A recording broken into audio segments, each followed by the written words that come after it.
Hello, welcome to episode 65 of Cyberpunk. Thanks very much for being with me. I had no choice but to put Songbird in the slide for this introductory segment today. Also, I was very careful about the thumbnail choice for last episode because obviously I choose the thumbnail after I've played the game and I knew what my choice was that I'd made in the game, but I didn't want to give it away by putting Songbird in the thumbnail for last episode, so I didn't.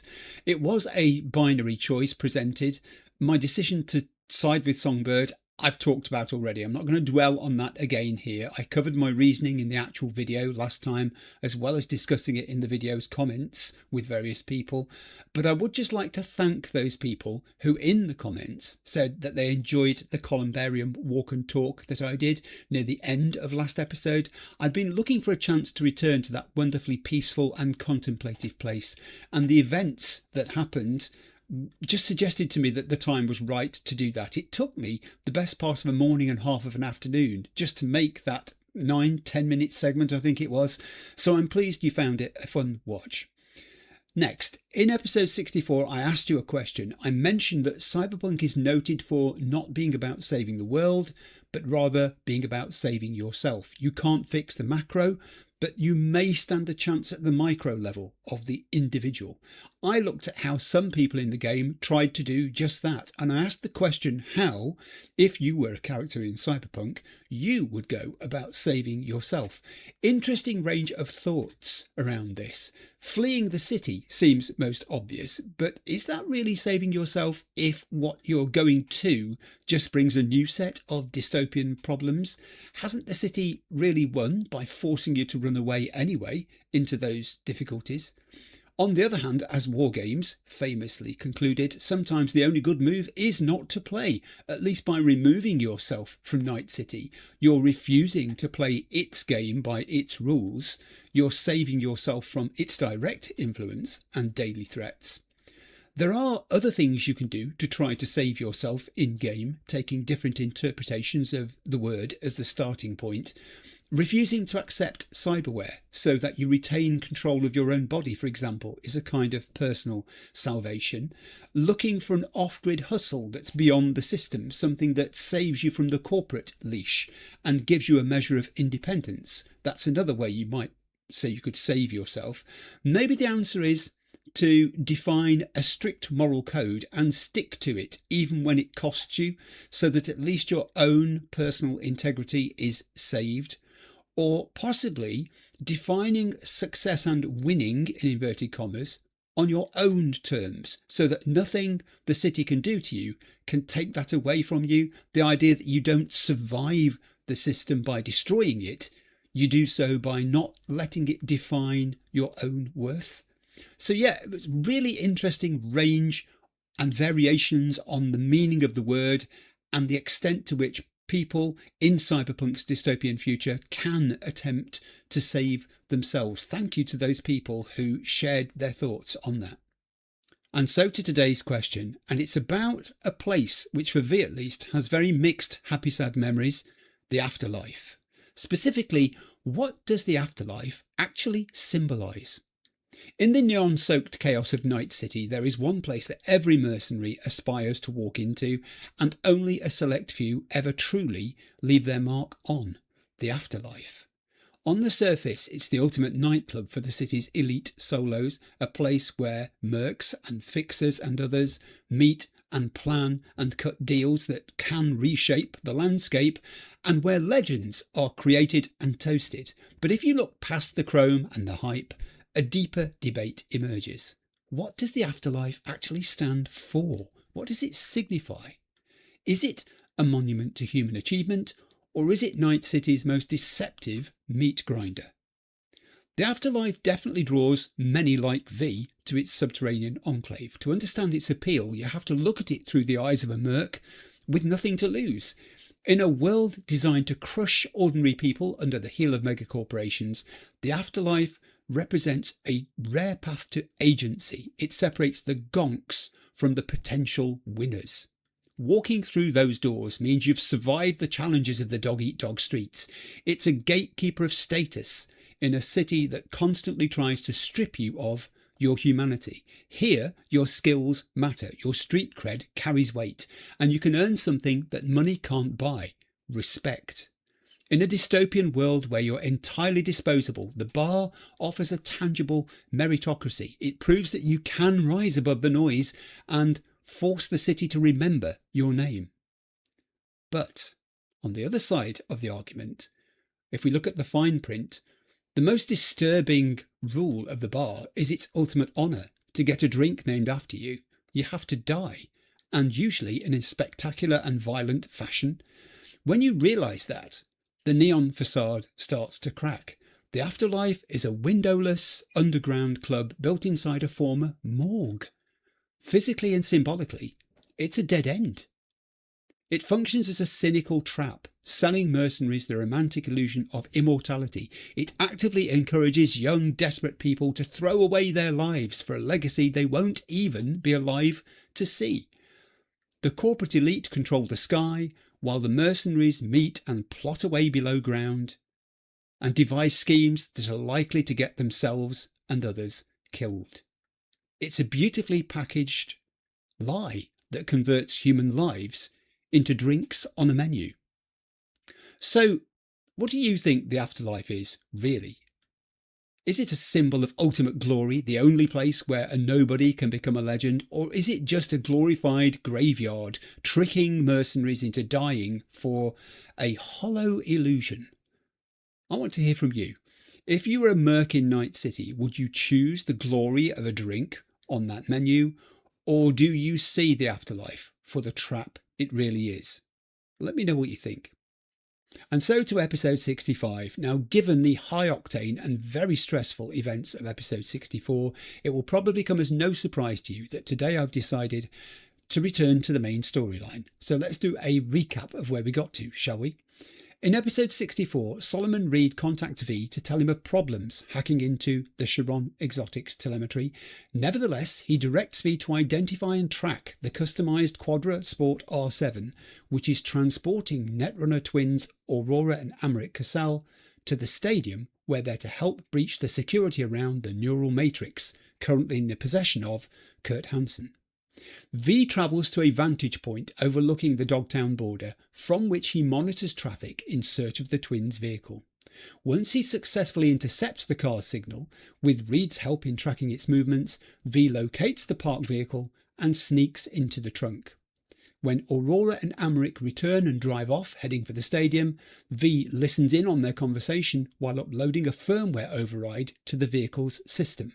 At the crucial moment, V hijacks control and diverts the twins' car to a secluded underground garage where Reed and Alex await in ambush.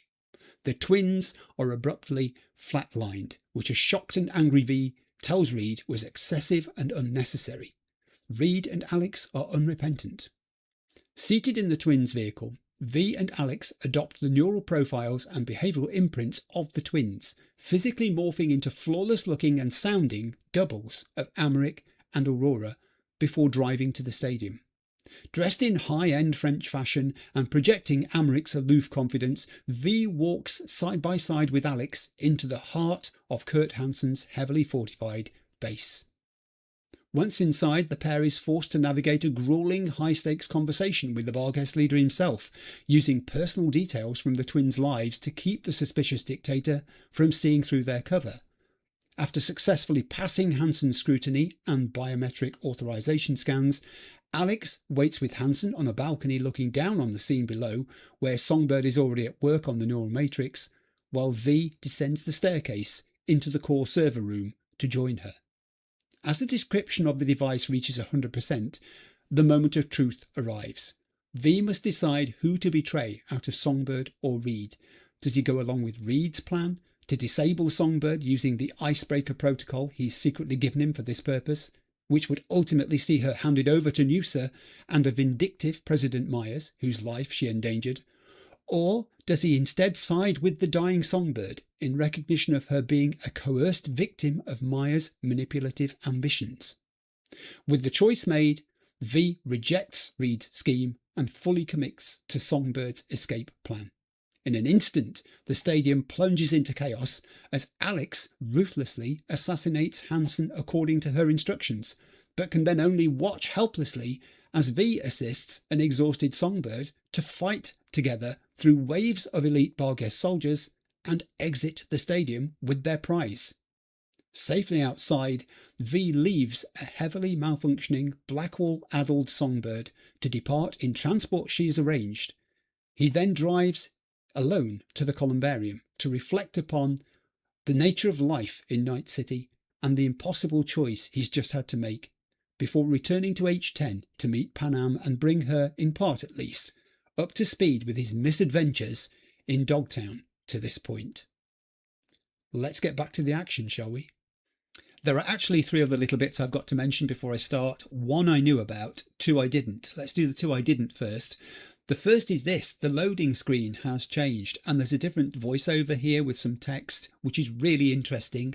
Normally I watch these, but I don't share them with you, but this one's quite clever and it sets the scene, I think. So we're going to share that in a moment. We'll look at it together.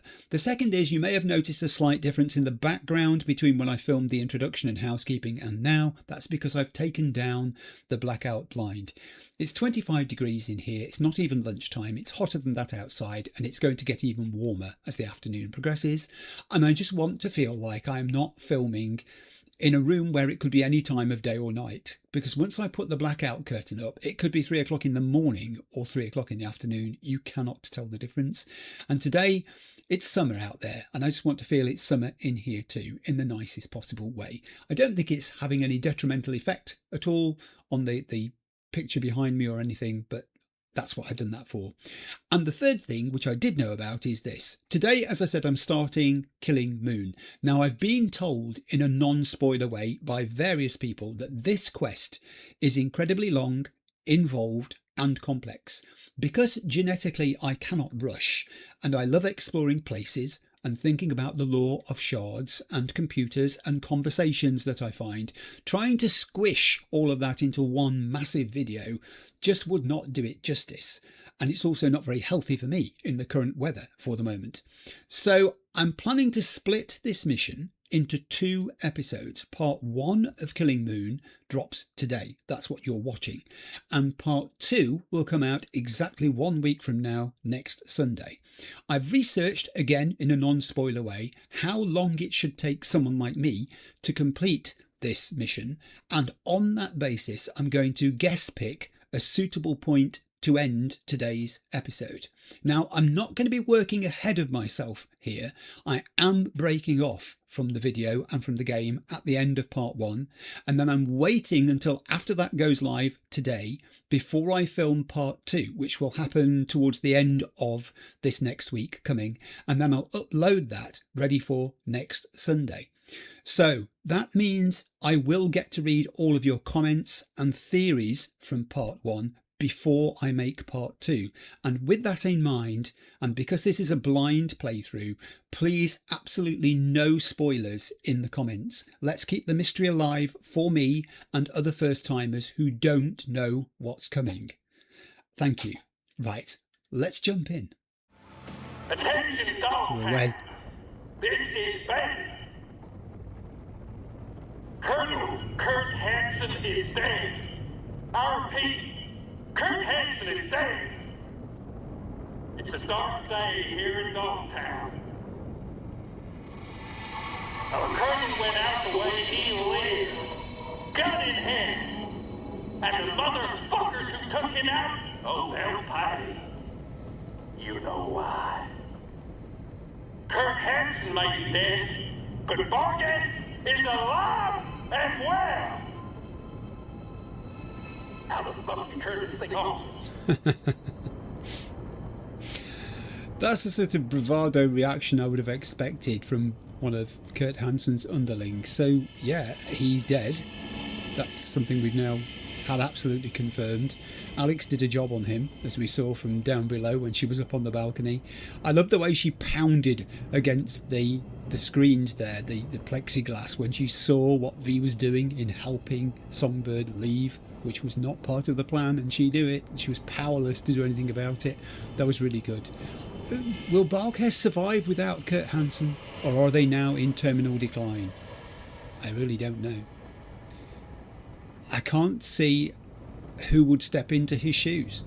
The way he ran the place, it was almost like he kept anyone who could have been an effective second in command under wraps, very much suppressed. He didn't want competition. He didn't want anybody to be as close as he was to being able to lead Barkhest. And now there's a vacuum. It's really interesting, so I'm glad we stopped for that. I'm outside H10, as you can see. At the end of last episode, I went to see Panam. After the columbarium, after everything else that had happened before the columbarium, it seemed the perfect place to go. I wanted to see a friendly face, someone who would listen and give me the benefit of their advice in a very non-judgmental way, and that is Panam. She did listen. Admittedly, I didn't tell her everything that I'd been up to in Dogtown, because I think she would have got quite upset and fearful for my existence continuing, maybe even have put her foot down and said, "You're not going back," and I didn't want that to happen. I didn't want to put her in that position, so I withheld certain things. I was really pleased that I got to talk to her, because I didn't think that would happen. Previously, when I've gone to see Panam, we've talked about the time of day and the weather and things like that now, but this was meaty. And also the two Johnnies were there. That's a worrying thought which I've now just had, that Johnny may be multiplying in number in my head on the relic ship, and by the end of this there could be 47 of them. I can't cope with that. Set that aside. I am downstairs. I've not slept and showered. I know, it's disgraceful, but I wanted to get down and get started. These two dudes, or two like them, are always sat here on this particular corner outside H10, passing the time of day, putting the world to rights, giving me the benefit of their advice without being solicited to do so. Unlike Panam, who is entirely non-judgmental, all she said to me was be careful, I think, and that's what I intend to do. These guys won't even say that. They are very reliable in the terms that I've parked my bike and car here many, many times and told them to look after it, and they always do. They're like neighbourhood watch. Could always be worse. It could always be worse. Absolutely, and it's probably going to get worse now you've said that. You sage, you. Is that really foreshadowing? I don't know, maybe it is. But yeah, they're good, these guys, and I suspect one day they'll have their names scribed on the back of their seats, although I think they might be wearing those facial change things, plates that V was given, because it's not always the same two guys, but their attitudes are identical all the time. Right, I want to get into inventory, because there are going to be changes. The thing is, in the comments section, going back over many videos, people have said to me, you've not really tried X, Y or Z, and it's true, I haven't. My male V has not been very experimental in his choice of weapons. So today I'm deliberately going to make a few changes in that regard, and I'm going to err on the side of tech weapons for a change, with one proviso, and the proviso is that I'm keeping my Yinglong smart submachine gun in slot 2, because that thing is just so reliable and I know how it works. And if I'm going to change two other weapons, which I am, for two that I don't know particularly how well they work, I want to have at least one where I can fall back on it in an emergency, especially given that we're heading towards the sharp end of Phantom Liberty, or so I've been told. So first change is going to be this. I've only just got Skippy, I do realise this, and I love Skippy, and Skippy will be going back into my loadout in due course, but for today he's coming out, because going in there is, and I've already made this choice, the Rosetsu Tier 5 Plus Iconic Tech Sniper Rifle. This thing has an incredibly slow attack speed because it's a sniper rifle, but its damage is very, very high, 221. It says plus 300% headshot damage multiplier, plus 300%, plus 50% armour penetration, and 1.5 second charge time, cannot penetrate cover. Tsunami is once again leader in arms tech innovation. Why? Charged rounds now penetrate through enemies and will bend their trajectory to hit multiple enemies simultaneously. So it may not fire very many, but what it does fire could be incredibly effective. That is going into slot 3. Now slot 1 is another curious change, because if you'd told me that I would find a pistol that rivaled Plan B, a power pistol, I would not have believed it. But Overture is very good. Plus 200% headshot damage multiplier, plus 35% armour penetration. Very high damage and reasonable attack speed. given what it is. So it's sad to take it out, but I am going to take it out because I'm going to plop in there another tech weapon. The one I'm going to put in is this one. Now, it's the Raiju Tier 5 Plus Iconic Tech Submachine Gun. Now you're saying, hands up, hang on, you've got 2 submachine guns in there now, Clive. Yes, I have.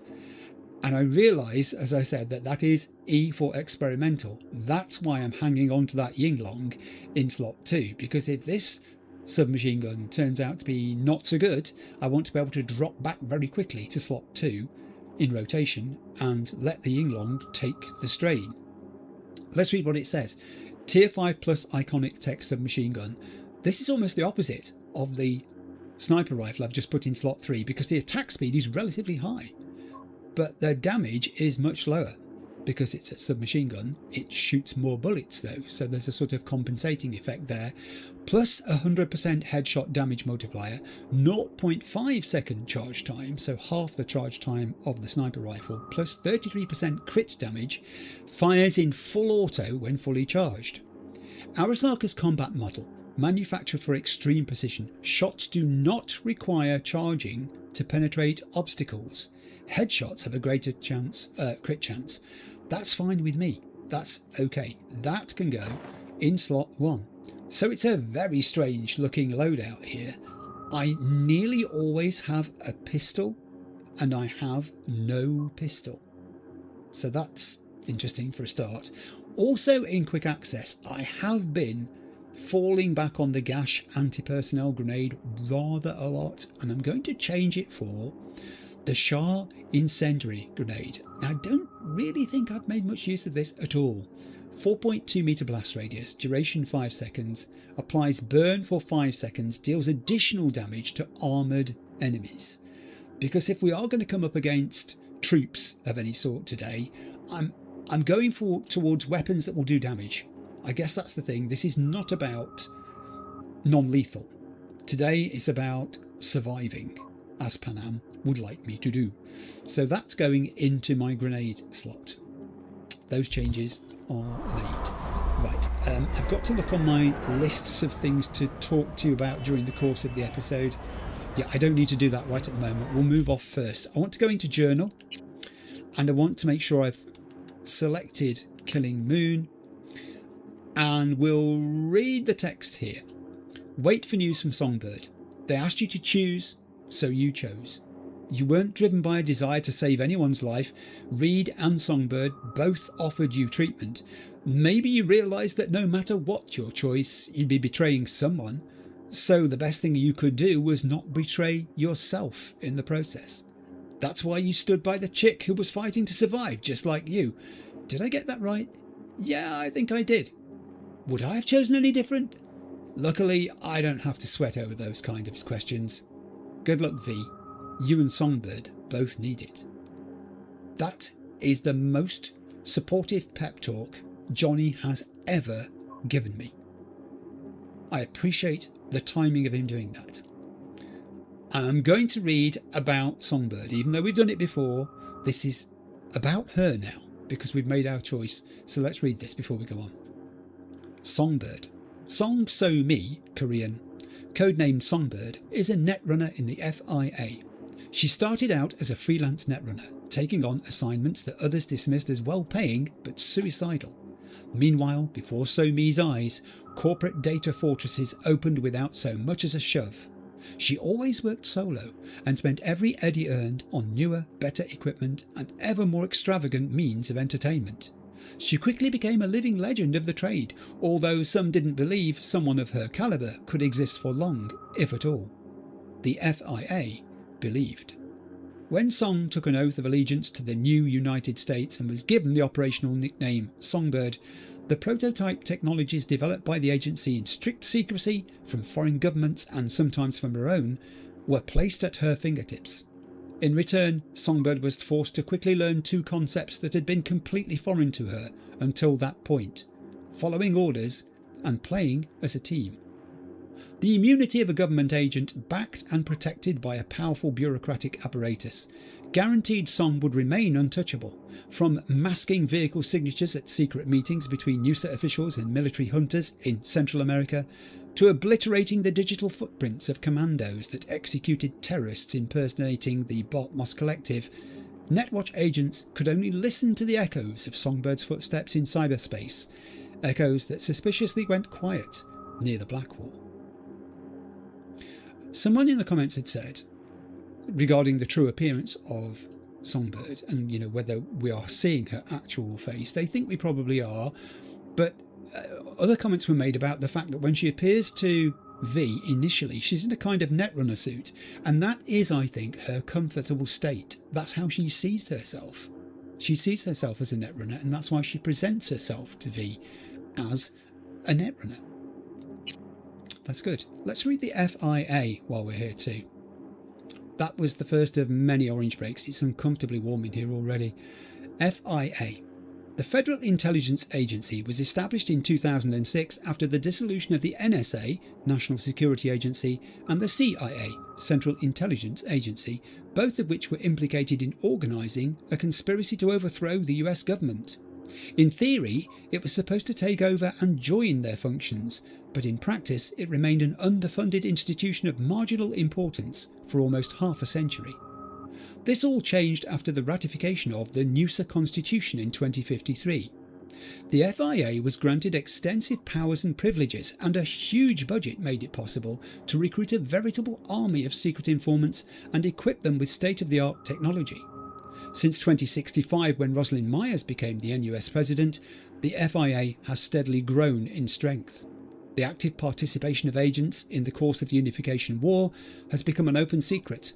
After the war ended, the FIA's involvement in direct military action was greatly reduced in favour of data acquisition and analysis. FIA agents now conduct intelligence operations around the world, loyally and discreetly pursuing the NUSA's political objectives. The weekly reports that President Myers receives from the FIA's leadership provide her with invaluable knowledge of the plans and actions of foreign governments and multinational corporations, and even a few influential private individuals. Skeptics say that the FIA serves Myers mainly as a secret weapon in her political games against Militech. The reality? Only the FIA knows. I think it's interesting that Songbird and the FIA are the two red texts that we're given here, because it's pitching one against the other, isn't it? Very much so. Okay, now, I've got to wait for news coming in from Songbird, so what I intend to do is to advance time up until the point where something happens. So I'm going to do that now. I'll probably edit the actual bit where I go into the advance time menu, but if anything does occur, I'll show you. Back in a sec. First 24 hours skipped and Reed is calling. Oh, Reed is calling. The hell you want, Reed? You're a disappointment, V. To me, to some. We could have helped her. We, together. It was her choice, Saul. Get out of the way, I'm You're talking to helping a traitor who took a potentially lethal swipe at the NUS president's life. Oh, you're a disappointment to me and to Song. He's deliberately trying to isolate V here and make him seem like he's out on a limb, that he's chosen a course of action which no one supports. Very clever tactic of Reed's, that is. I can say, in response to him saying you're helping a traitor who took a potentially lethal swipe at the NUS president's life, she didn't know that was what was going to happen. She didn't, I think, know they were going to shoot the plane down. I can say Songbird's no terrorist, which I actually believe. I can say I just do what I think is right, which is true, but sounds a little bit weak. I can say just trying to survive, which is absolutely true, but then does that justify everything you do? Just trying to survive? Doesn't there have to be some kind of other justification for that beyond personal salvation? I'm going to go with the top one because she is not a terrorist. That's a statement of fact. Sheesh, Song just wants to fly free, man. Leave her alone. No more tragedies, I promise. V, this isn't something you and I can settle anymore. Songbird's gone to war, taking on our own country. Oh. We, the FIA, we're gonna find you two. You have exactly nowhere to run, V. Hey, what's up? A lot of things, apparently. Thank you for asking. I can bluff and say we've escaped, we're long gone, but I mean, this is Reed I'm talking to. He's going to see through that. He'll know that that's not the truth at all. Too little time has passed. And guys, I'm trying to talk. You're putting me off. I don't think he will think, certainly V had enough time to plan in detail his escape from this, and he'd be right. I haven't got a clue how we're getting out of this, so that's not true, and he would see through it. I can go with the top one. Why are you calling then? If you're so convinced the FIA's got us banged to rights for this, and you know who we are, where we're going to be, it's only a matter of time, etc. Or I go with the middle one, which is to try to turn the conversation back upon him by saying, you're putting pressure on me saying I'm isolated. How about you? Because the FIA will be leaning on you big time. Hey, friend. They actually trusted Reed to be the person who sorted this out, and in a way he's messed it up. So I just wonder if that is how this is going to go down. You're sounding desperate. FIA dig its teeth into your ass big? Know what? You're right. I am desperate. We both are. So you need to take a moment to think about what you'll do when I find you. And I'll expect you to mend your ways then. That's a threat. That's an out-and-out threat. I sensed all along that Songbird and V's lives were not worth the paper they weren't written on at this stage of the game. We know Songbird's in trouble. We know that, you know, she's potentially looking at treason. We know that Myers can be very ruthless, whether it was Reed who decided to get rid of some of the people that we met so far because they were loose ends, or whether it was I'm going to stand back from you guys because you annoy me, or whether it was Myers filtering this down. I don't know. I took a long moment in my head there to read through these four options and think about them, and I'm going to explain to you now why I did that. It's because they're so different. They're four radically different choices we can make. The bottom one, the expletive, is basically saying to Reed, you're bluffing here, you're overstating your position. The fact of the matter is we caught you on the hop.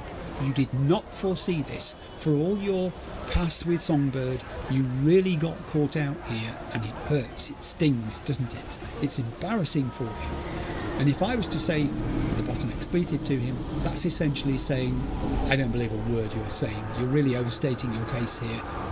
You're backpedaling. The one above it, you're not going to find us, not you, not the FIA, kind of again tries to undermine Reed's confidence by suggesting that this plan was better formulated and more fibrous than he realised, and that because of that he may think he can now anticipate our moves, but he's wrong. You're not going to find us, not you, not the FIA. I don't think it's going to stop him looking. I don't think it's going to stop him trying, because I do believe he's now under pressure from his bosses, specifically Myers, I guess, to sort this mess out. The one above that, not about to turn myself in. I'm not going to turn traitor on Songbird. I'm not going to rely upon your mercy, because I've seen examples of what your mercy looks like. And the top one, well, that's probably the more V of this. Thanks for the warning. Valuable.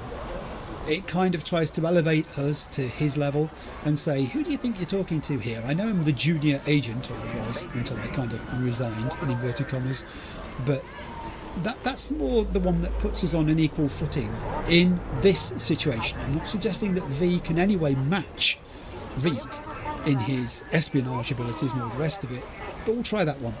Jeez, thanks for the heads up. Remember, you've taken responsibility for her. When we find you, when, it's not going to be about whatever deal you two think you've made. Taken responsibility for her. When he finds us, it's not going to be about the deal that we think we've made. I think he means to dispense with us both, is what I think. I need to pop to my text here just to make sure there's nothing burning there that I've got to look at. There isn't. So that was an actual 24-hour advancement of time. I'm going to continue advancing time in 24-hour units here until it triggers news from Songbird coming in. Back to you in a second.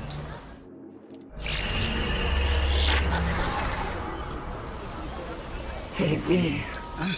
Ready for this? Here she is. She doesn't sound alright, so I'm not going to go with the top one. There's something weird about her voice. She's speaking very slowly, and it seems strained. Don't sound so hot. Sure you're all right? Not quite. It is what it is. Much worse. Should I be worried? Yes. Won't help if you do. Just do your part. Grab us a ride. I'm parked. Sending you the coordinates. Join you soon. And I have coordinates. I'm going to read this message. It's the alley by N54 News HQ. Meet me there. I'm going to tell her that I'm moving that way now. Because I am. And she hasn't responded. I know that she was injured during our escape, but I think this is more than that. This is a rapid progression now of the deterioration that's being caused in her body, and maybe in her mental capacity too, by the effects of exposure to the Blackwall, which of course we attribute directly to Myers. Despite that red text telling us what an efficient and superb netrunner she wasn't allowed to remain at that station when she became an FIA agent. She was in fact developed into a super weapon of sorts, and I get the feeling that Myers always intended this would be Songbird's purpose and fate. She knew exactly what she was doing when she instructed Reed to recruit Songbird into the FIA. Right, let's pop into the map and see where it is we're being sent precisely by Songbird. We are here, and we've got to travel due south across the Bay River area, turn west on that corner, and it's over here. That's our alleyway behind N54. The turning point appears to be this bit here, which is Corpo Plaza Apartment. Interesting. That's actually come up in the comments recently from 2 or 3 people. The whole business of apartments. I'm just calling my Porsche 911 as my transport.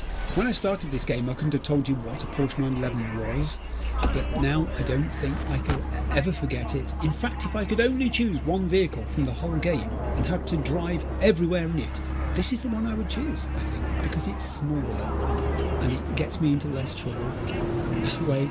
Yeah, comments and feedback. The business of V's real estate in general actually came up. People saying he hasn't really acquired much by the way of apartments during his playthrough so far, and I've had to agree with this. And I think it's because...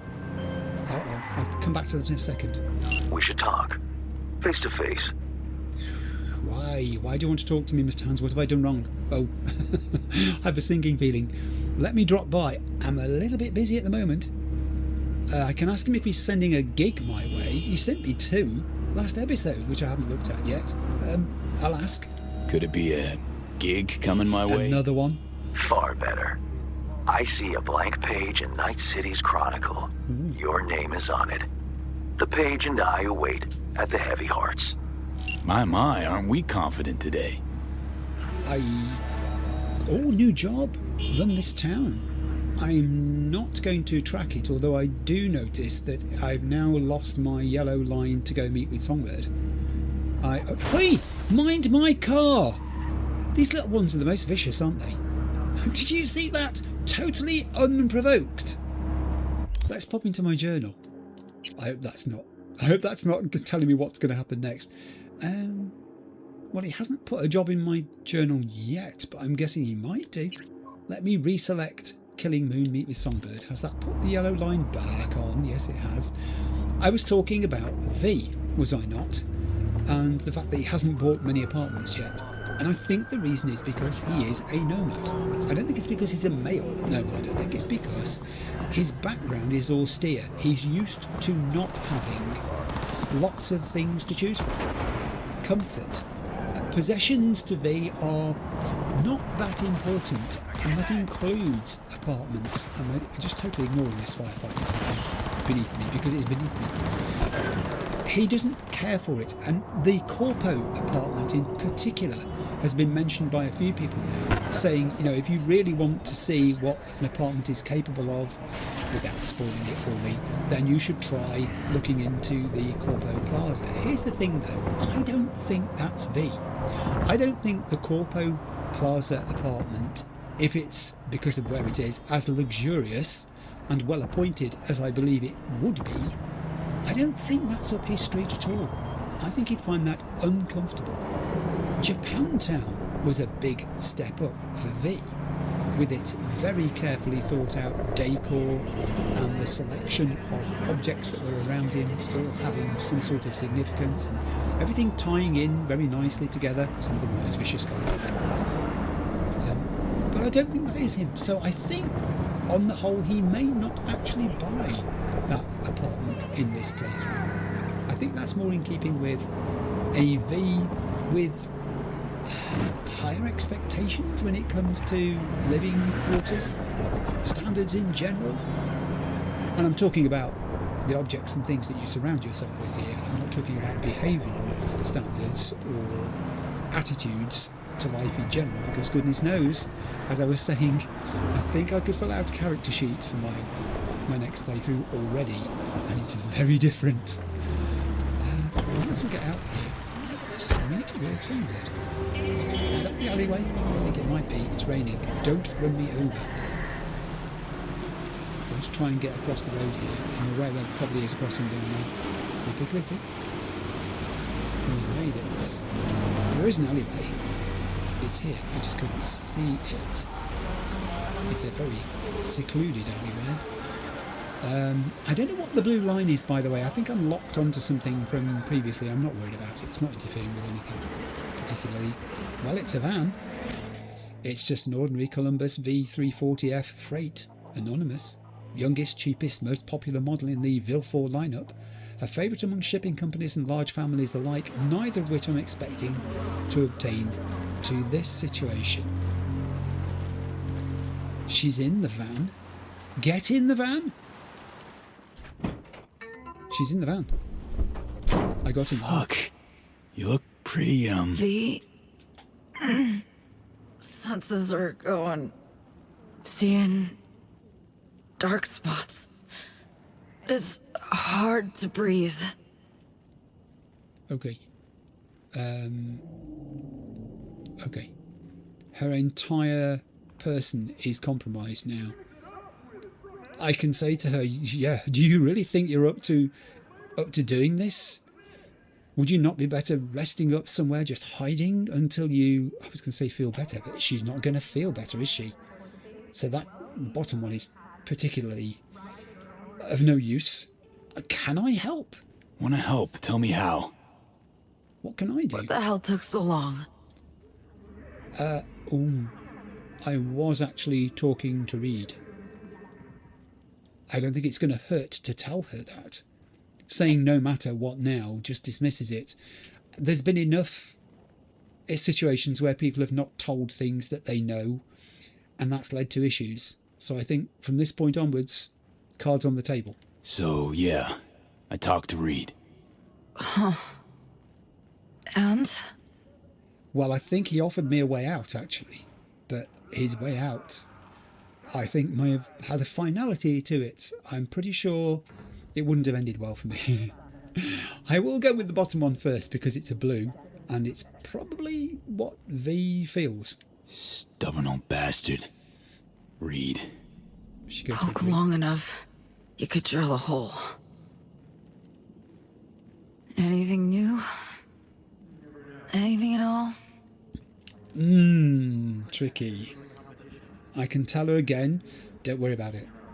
Everything's fine from that point of view. The things that he discussed are not of importance to us, which is not true. Or I can tell her what he said was going to happen, which she knows already, that we're both now marked targets of the FIA, and there is no place we can hide where they will not find us. That was his threat. Bit of lecturing, a few FIA-backed threats thrown in. You know the drill. Negotiating by the book. That's what everybody at the firm called it. could it be that some of this stuff is rubbing off on V?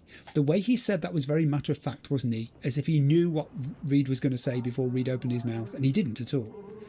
But it was a pretty darn good guess. He is a skilled manipulator. He tried it in that conversation. I don't know about the top one. That would be me guessing about Reed's actual ultimate motive here. I think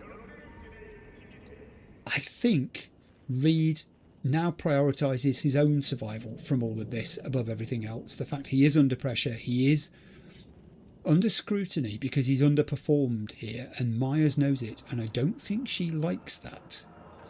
He was her failsafe, and he failed. So I'm going to go with the bottom one and say he is a skilled manipulator. Wouldn't call what happened negotiating by the book.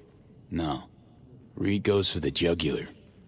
Unrivaled in that, yeah. He knew the pressure points. Let's roll. Okay, we're rolling. Do you think you'll manage? Don't look so hot. Think you'll manage? That'll depend heavily on you. Black Clinic, remember? It's on Luna. Got a flight all lined up to get me there. What? You're going where? Wow, quite the coup. Coup schmoo, it's my last resort. In all likelihood, I'll serve as their lab rat once there. AI's within the neural matrix. They're going to extract it. Create a prototype cure for us. I'll contact you. As soon as they're ready for us both. I promise. Oh my heaven. Taking your word for it sounds risky. It does sound risky. Oh, don't love the idea. Smells risky as hell. For us both. Well, any risk-free options are way out of reach by now. That's probably certainly true. So, spaceflight means spaceport. NCX. It's where we're heading. Now, I can't just stride in. I draw attention from who knows who in my condition. That's true. So you'll stride in. Then head to the Tycho terminal. Find a side door to open for me. I understand. They've got orbital air security? What about spaceport security? Tycho terminal's being renovated. So not many bodies. Lots of cover. Okay. Also minimal security, probably. Can't ignore that factor. Probably. I don't like probablys. Gonna help me out? Think you can? Save your strength, I'll manage. Can't hope to dive and hack state you're in. Middle one. Think I can manage. Use the time well. To rest. I'll try. But let me know if you need me to link up. At the net. I seriously don't think you're in the state to do that. All this shit's too much. It nearly killed you last time. V. I've wronged so many. Hurt so many.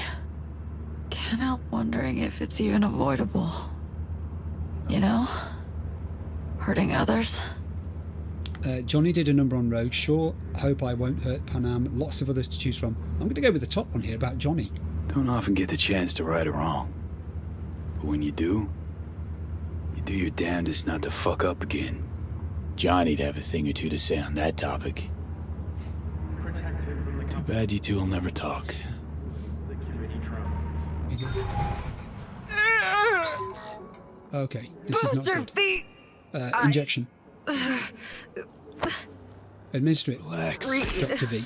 All good. I guess we can't keep doing that indefinitely.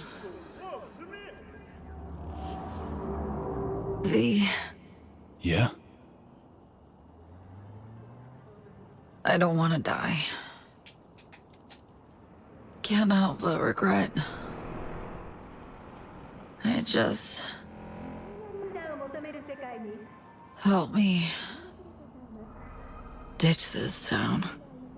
Oh, God. We've heard that one before.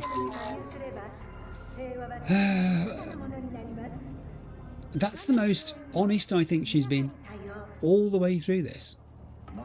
That conversation there about she's hurt so many people and the regret side of it, I think she knows she's dying. And she doesn't want her time in this situation to end without at least acknowledging things that she's done wrong. I can tell her, you know, come on soldier, you need to book up for this, or I can comfort her and say you'll be fine, things will work out. I mean, the thing is, if she is going to die, then there's no harm in me giving her comfort and saying, look on the bright side, we'll get through this. You'll get what you're after here. The business about going to Luna has me intrigued. So two things here. One is that the only place she can get the technical expertise that she needs, that black clinic on Luna, where they will do this stuff, no questions asked, develop this cure which can then be applied to her, as she says, lab rat. It's going to be a one-off in the sense that it won't have been tried on anybody else before, so she'll probably be the first. Will she wait until V joins her on Luna, or will she go ahead and have the cure first?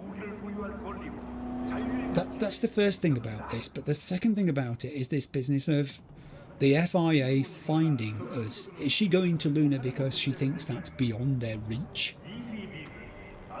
Alright, is it a combination of the two? I do not know. I do think I need to say it's going to be okay. It's the human thing to do in this situation. If she's going to expire, I don't want her to be distressed when it happens. Meds are kicking in. You're alright. She doesn't look it, V. What is it you're seeing I'm not seeing? Linger. Grab the wheel. Could you? Oh, now look at this lot. I can ask her about terminal closure. How do you manage to get around it? I can jack in and run some diagnostics on her. Oh. Now, I don't know if it's going to let me do both of these blues or whether I've got to choose one. On the basis that I don't want to miss out on this top one, I'm going to do this one. I'd love to do the bottom one too, but let's do the top one first. Let me scan you. Need to know how you're doing. The state you're in. Whatever you want. Okay, you are scanned. Meditech is producing some sort of report. Lots of errors. Flaw detected. Shit. This isn't right. Lots of access. Degen's fast. Too fast for any known pathogen. Metastasis is spreading straight from the brain. From the brain? It's affecting her central nervous system now. Is that how this thing manifests itself when it's in sort of final stages?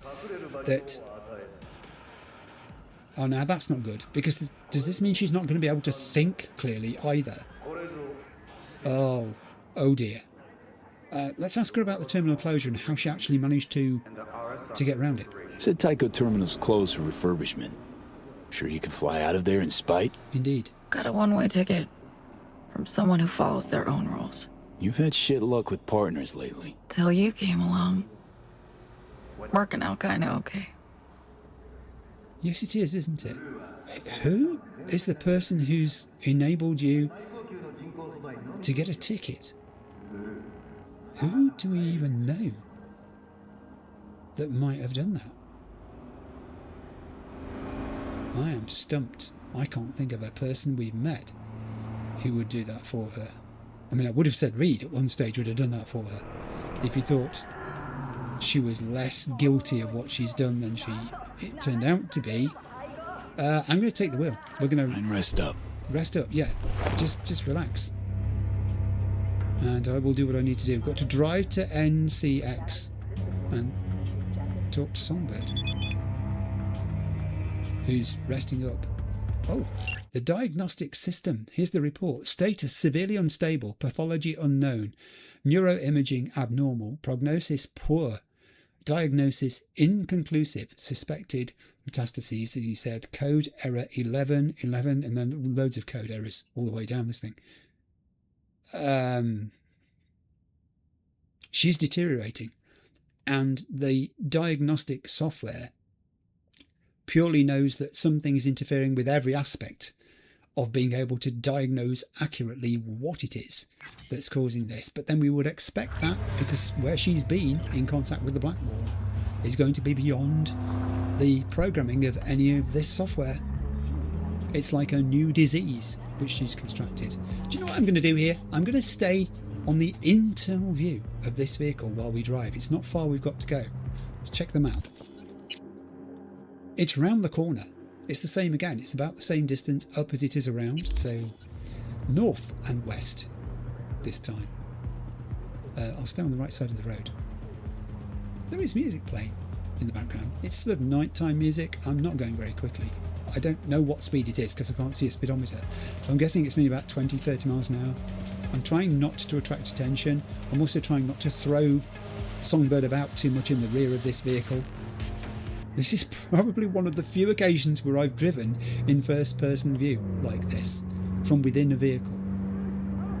I guess I could look behind me. That side or the other side? We're nearly there. Hang on. Ooh, the music is very atmospheric. We're not almost there. Suddenly it's given me another 1.1 kilometers to go, and Orbital Air notification system has just sent me a text. Orbital Air welcomes you to Night City International and Translunar. We kindly remind you that vehicles on spaceport grounds must adhere to the speed limit. Don't worry, I shall. Travellers are required to abide by all safety protocols and follow instructions from spaceport personnel. Orbital Air reserves the right to immediately and indefinitely detain any persons behaving aggressively towards other travellers. Does that happen a lot? Do people lose it when they go to International and Translunar? Maybe they do. I'm on the wrong side of the road, but it's 2 lanes. I think it's 2 lanes. We're allowed to go either lane here. I like this music. It suits the atmosphere of what it is we're doing here. This nighttime drive through the murkiness. Even the lights are taking time to appear through it, which is really very good. Plus it's just this long straight road. It's like... Steel yourself. We'll be pulling in. It's like entering the jaws of a huge back animal. to that first contact you made. We've come a long way. Yes. Yes. I haven't quite reached its end yet. We're at the spaceport. I've got to turn here, so I'm going to go into that lane. I have driven to NCX. Around the corner. Well, easy now. Easy. Mind the barriers. I'm really not that good at navigating in first-person view, as you can probably tell. I've got a hexagon here, which I'm driving around the sides of. And I think we can't park there. It's the next one. There are some buses in the way there. This music is fantastic. It's quite sort of soulful. It's like a conclusion of something. Are we there? Is this it? I think we are. I'll just pull in a little bit. Obviously, you can't be packing when you go in. What? Standard spaceport security. Leave your iron with me. I'll have it when we meet up again. Oh, should I mask up? Never thought about using the mask. Or I can say, got any advice of the tradecraft variety? I've got to say, Songbird not well. Look at her. Heavy respiration. Looks like she's perspiring profusely. Clutching her abdomen. Shaking her head from side to side. I'm going to go with the bottom one to begin with. And then we'll look at the yellows at the top. So any advice at this point, Songbird? This is the time to tell me, not later. So, what's your super spy secret for being invisible, moving on the sly? Just act normal, like any other passenger. Okay. Don't stop and talk, make eye contact, linger or look aimless. You have a terminal and gate to get to. Now, that's going to be difficult for me because I do like to stop and talk, and this is a place I've never been. So we may have to tread a middle ground here. I'm just saying that before we begin. I apparently can do both of the blues here, so I shall. Just sometimes it doesn't seem to always do this. I think most of the times it's consistent, but just occasionally I've met a situation where I thought I've got more choices than I have, and I've chosen one expecting the others to still be available, and they've gone. So you never know when that's going to happen. Maybe I mask up. I mean, Reed does know my face. Yes. If I'd tag you by the tech sig as you went through security, it's their gear. They'd finger it anywhere. Yeah, we don't have the digital signatures of people to impersonate. That's the problem here. We've got the Cassell twins who, as we now know, they're probably on the lookout for anyway, so that wouldn't save us, would it? I can hand over my weapons and say that this reminds me of something, and I'm guessing that's a past experience where we've had to surrender our weapons before entering an establishment. I can think of one, maybe two, where that's happened so far, or I can just simply say, if I've got to, I've got to. So I'm going to go with the second one and see what it is. I'm guessing it will tell me which one it is that V's thinking of. Oh, fuck. Yeah. Flashback coming in hard. Konpeki Plaza heist. Yes. Banish that shit. You're better than you were. Armed or not, you'll manage. So again, Tycho Terminal. Get there unnoticed by anyone who matters. Eyes peeled for orbital air guards especially. Yep. We can't know what they'll be watching for. Right, so the establishment has its own guards who are generally on the lookout for anything untoward, because we've already seen the exhortation about what they do if people are aggressive towards other passengers here. I don't intend that to be a thing that I will do. Other things there, she said, you're better than you were. That's really cute, because that gives a boost. It's like an acknowledgement that the V we're looking at here going into this situation is not the V who went into Konpeki Plaza largely as a doe-eyed fool, and I use that in the tarot sense of the word, following a plan that wasn't his. Although you could argue, here I am again following a plan that isn't his. Oh, this game, it just keeps doing this. I love it. I absolutely love it. It's just a number of different thoughts and branches that happen in your head while you're doing this. Are you going to be okay? Are you still going to be here when I come back? Join up soon.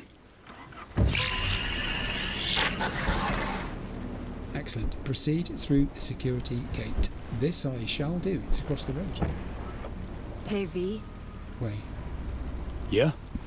Good luck. Thanks.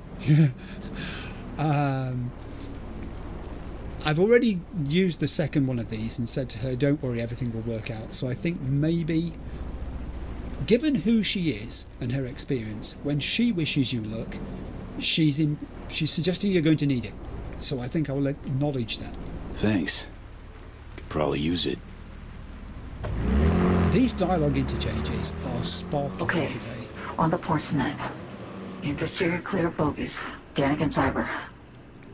Right, we're using spy stuff here. We're using spy language, telling me what to do.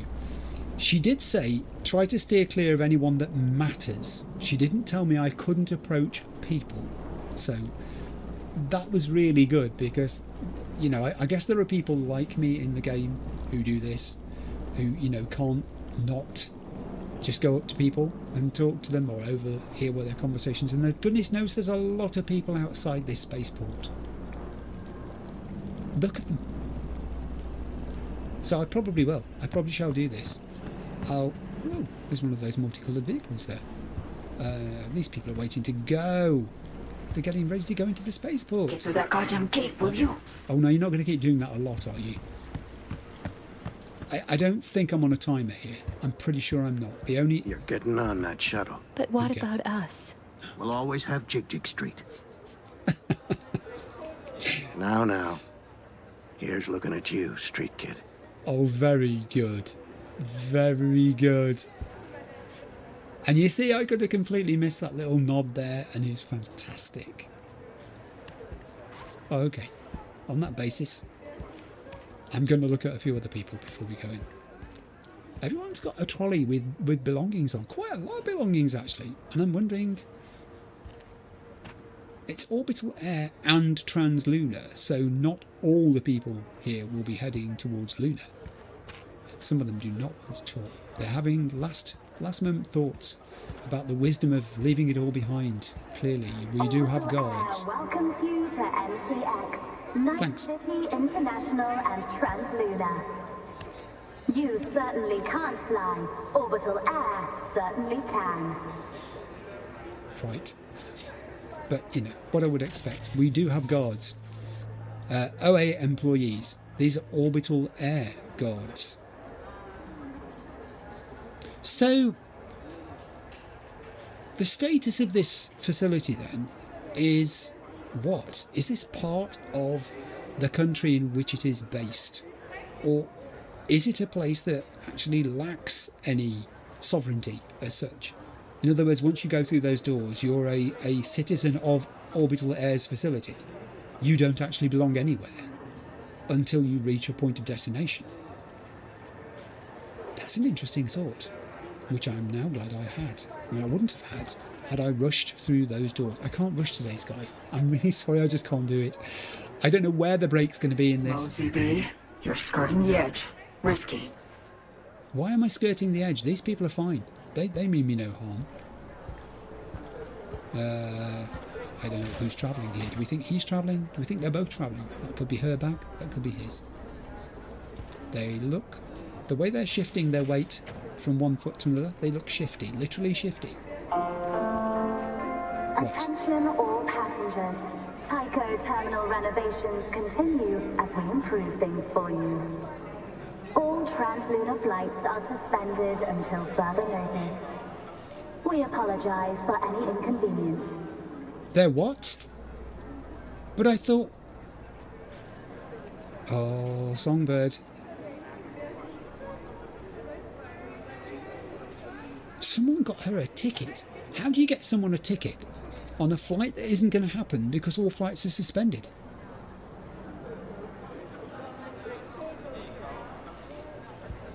More questions and answers.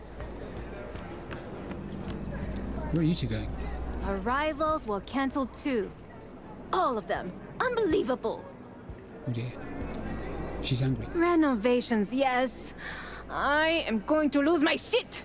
Don't. I spent the last week more putting this surprise batch together. The lobsters made it from Lofoten. Are you telling me he just found it too hard to get back from the moon? Get through that goddamn gate, will you? It's 250,000 miles. Cut the guy some slack. Now what? Welcomes you to NCX, Night City International and Transluna. You certainly can't fly. Orbital Air certainly can. I agree with that. I'm enjoying just looking at these passengers. It gives you an idea of the sort of people who travel this way.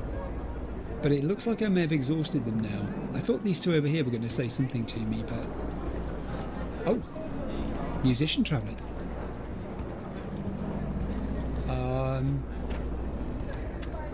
Yeah.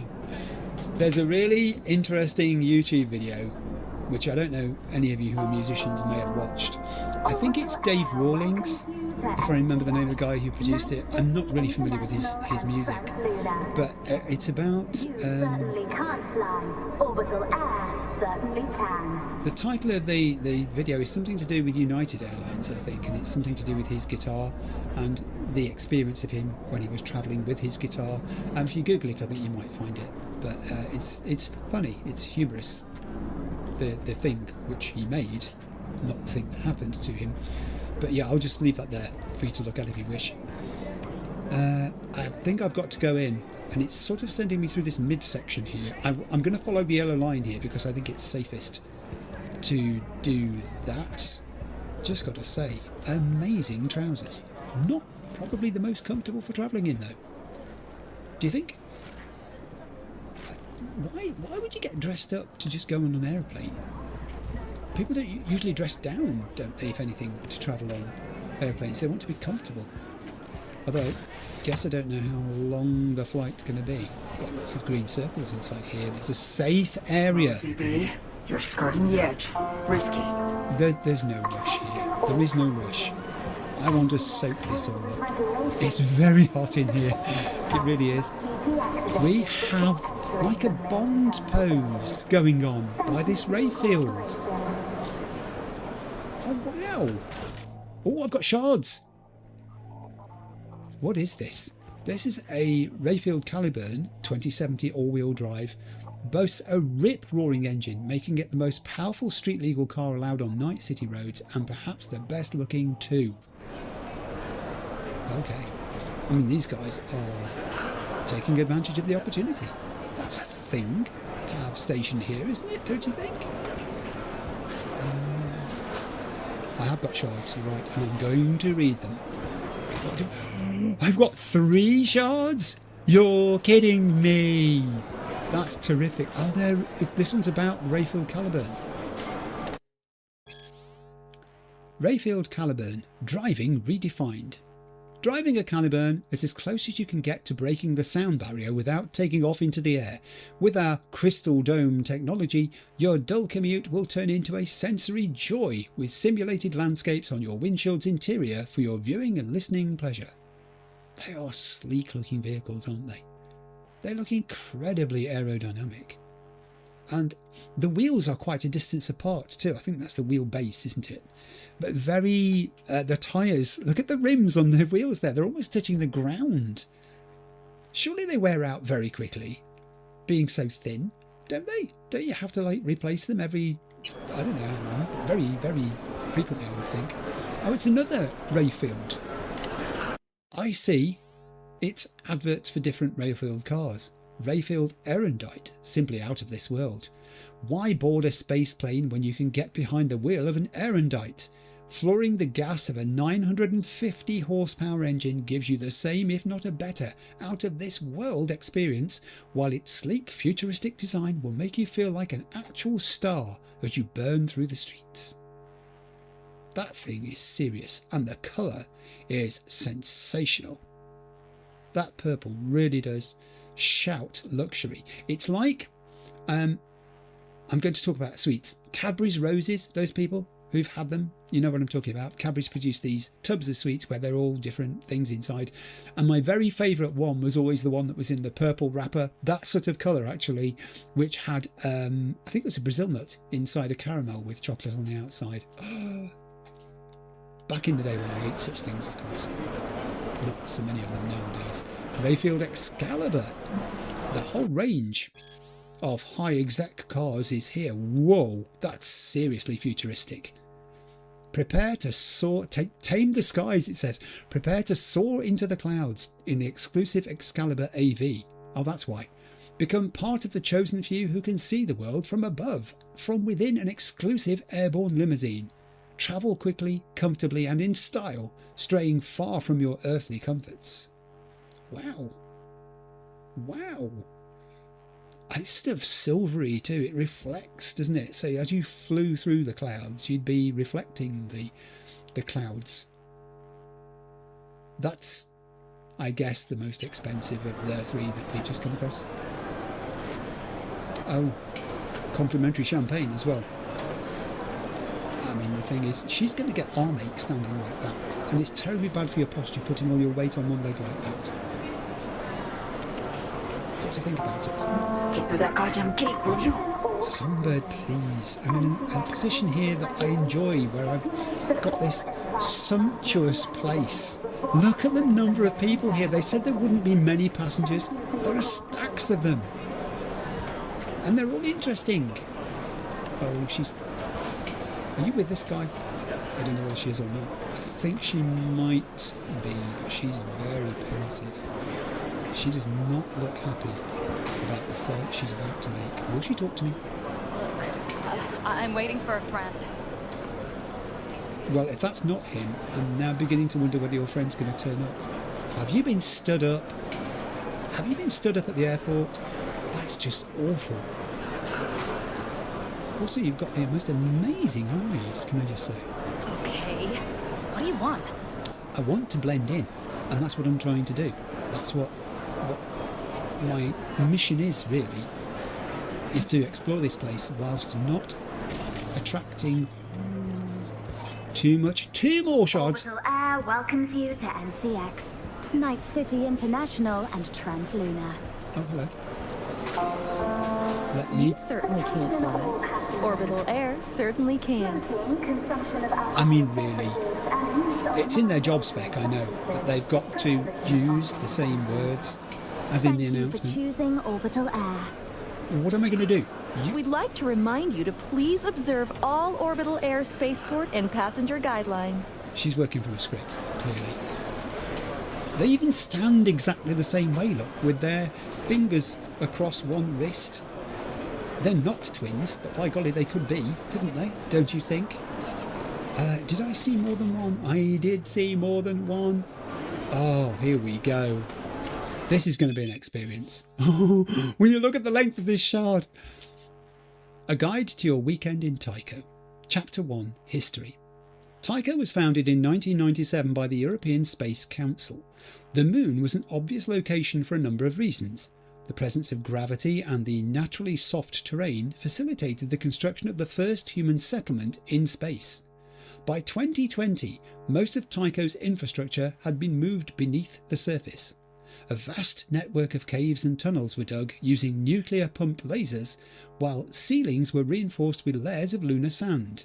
Green plant reserves soon filled the spacious caverns, which to this day provide most of the colony's oxygen supply. Chapter 2. Present day. Oh, look at this. To gain access to the next chapter of the guide, send the paid message Tycho2 to 7095. Can I do that? I can close it. Oh, hang on. Let me go into here then. I can send the next bit. Oh, let's do this. Tycho2. So it is a long piece of text, but I had to pay to get the bits of it. Chapter 2, present day. According to the 2075 census, Tycho's residents number 40,000 and is one of Luna's 2 thriving cities, the other being Copernicus, with a population of approximately 18,000. The transport of minerals from Tycho to Earth, as well as Crystal Palace, is possible thanks to mass drivers, 2 on Tycho, 1 on Copernicus. In 2008, during the 6-hour-long First Orbital War, a moon rock weighing 2 tons crashed into Colorado Springs, launched from a mass driver on Tycho. Casualties included the majority of the US Armed Forces Command, bringing an immediate end to the conflict. Wow, they launched a rock from space as a weapon? That accurately? Okay, Chapter 3, Attractions. To gain access, I want to buy it.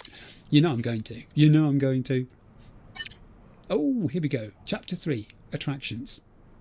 Your adventure to Tycho begins well before you even land.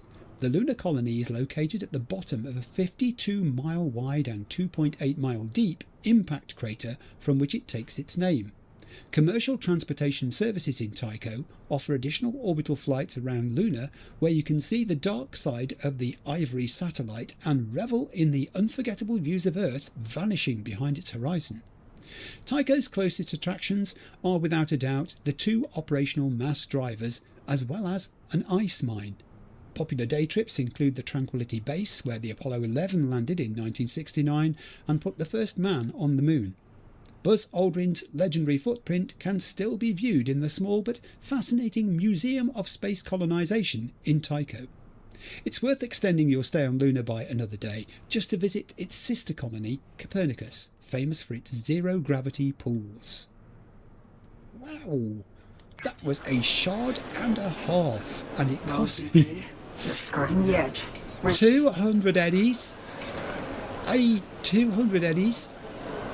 I hope I've now got perpetual ownership of that text and that they don't take it off me after like a month or something. Another shard. Oh, I have a horrible feeling about this now. Am I going to have to pay for this as well? Did you know? Fun facts about the Crystal Palace. Fact 1. Crystal Palace is the longest functioning space station. The first module was launched into orbit in 2000. Construction was completed only 11 years later. The station's budget at the time was €7 billion. If you want to discover more fun facts about Crystal Palace, send a free text message with I want more to 7140. Mobile operator fees apply. I haven't got to pay for this one, but I am going to have to pay for my text. What happens if I've got an inclusive plan? Let's go in here and look. Here we go. Oh no.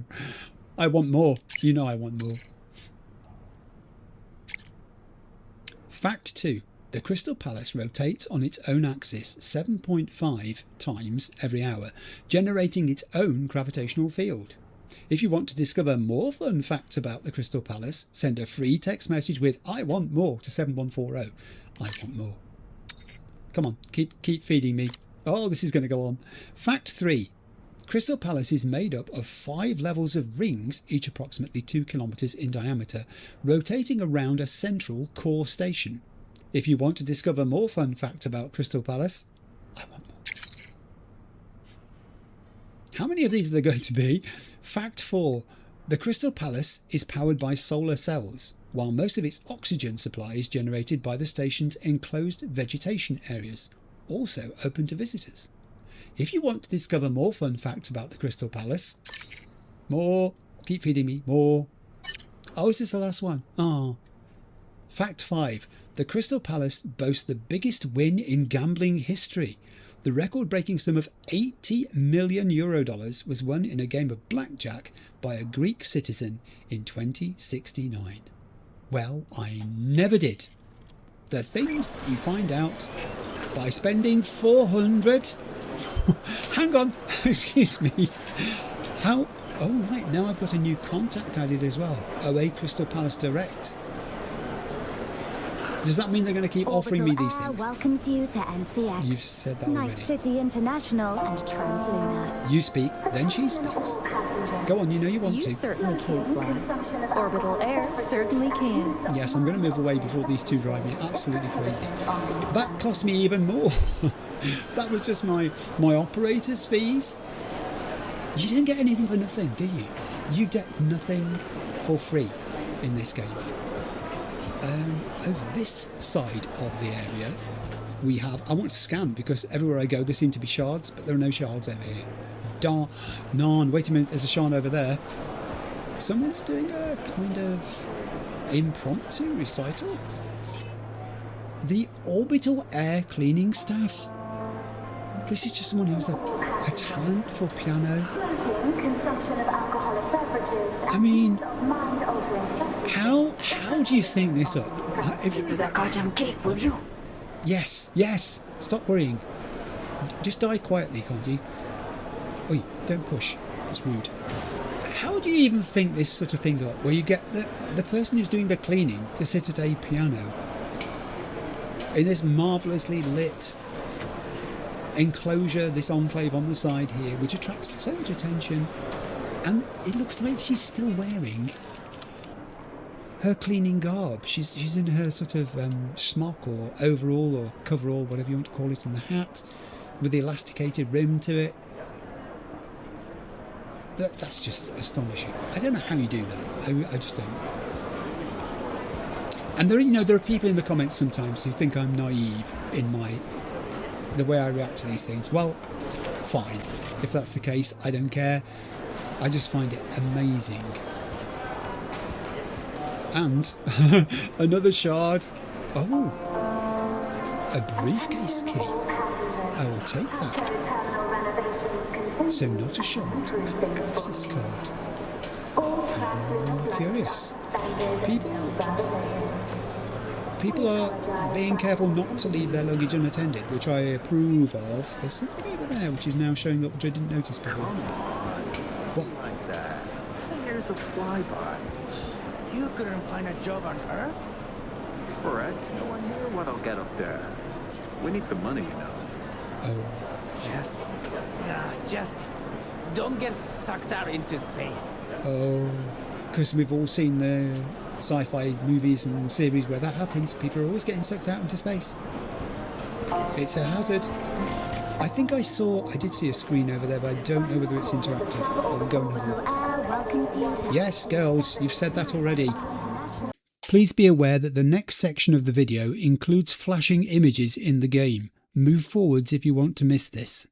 You've got the best job just standing in the corner here. People are so rude. Mosey B, you're skirting the edge. Risky. I'm just looking at this terminal here because it's talking to me about stuff.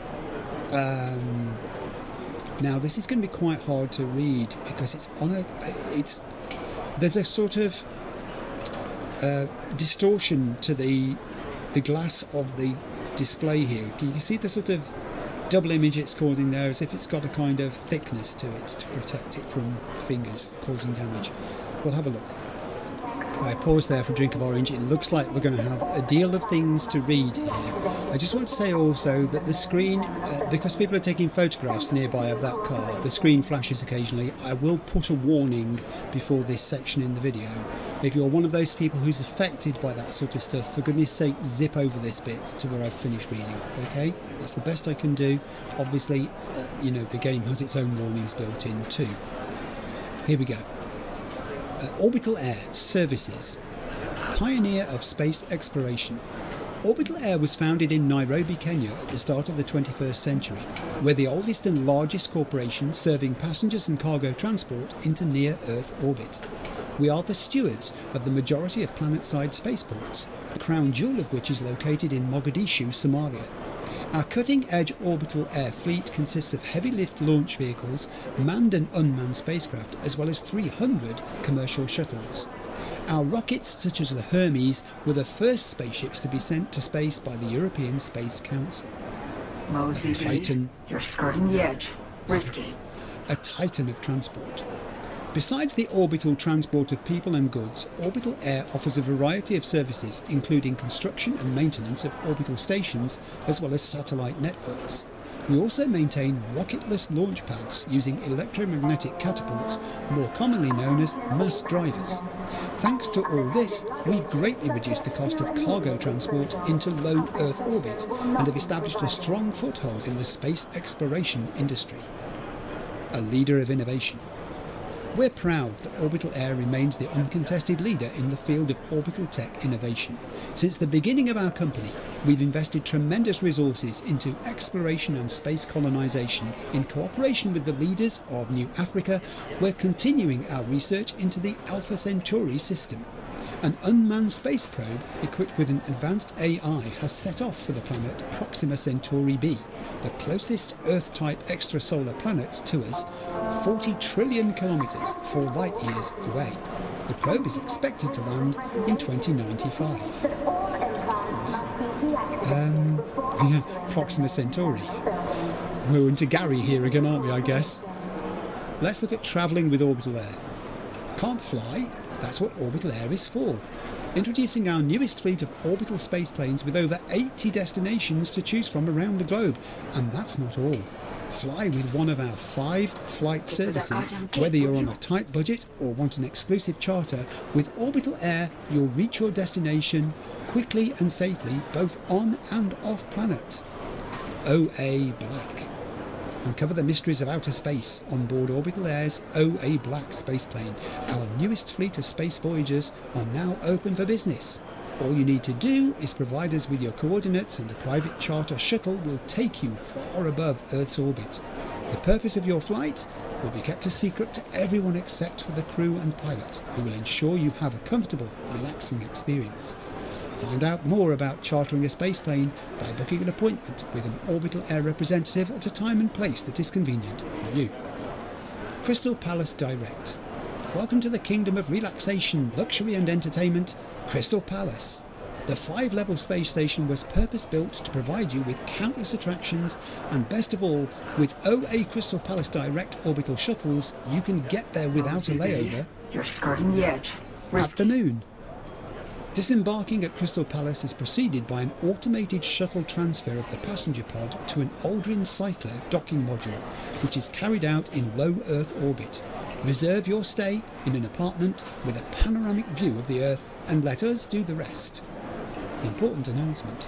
Due to the growing number of travellers stranded with casino-related debts, travellers are obliged to show their return ticket back to Earth prior to boarding a shuttle bound for Crystal Palace. Oh dear. Orbital Air Highlines. Travelling on the luxury OA Highlines space shuttle is the perfect solution for someone who values quality service and a high standard of comfort. What to visit? Choose from among 80 terrestrial destinations available on board, or charter a space shuttle for a private flight at your convenience. Your unique experiences with OA Highlines begin before you even board. Passengers are entitled to the use of exclusive private all-inclusive lounges to relax before their flight. Once on board our space shuttle, you can recline back in your seat while enjoying an in-flight meal and entertainment system. It's only a shame that the flight from Johannesburg to Atlanta takes only 33 minutes. OA Terror Lines. A well-deserved vacation, business trip, or maybe a one-way ticket. With Orbital Air's space planes, you can go anywhere, quickly, comfortably, and for affordable prices. Why travel aboard normal airplanes when OA Terror Lines can take you from Night City to Sydney in just a single hour? So what are you waiting for?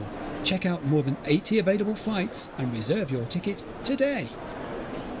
OA Tycho Lines. Tycho is a bustling city on Luna that is attracting a growing number of tourists, corporate employees and orbital migrants.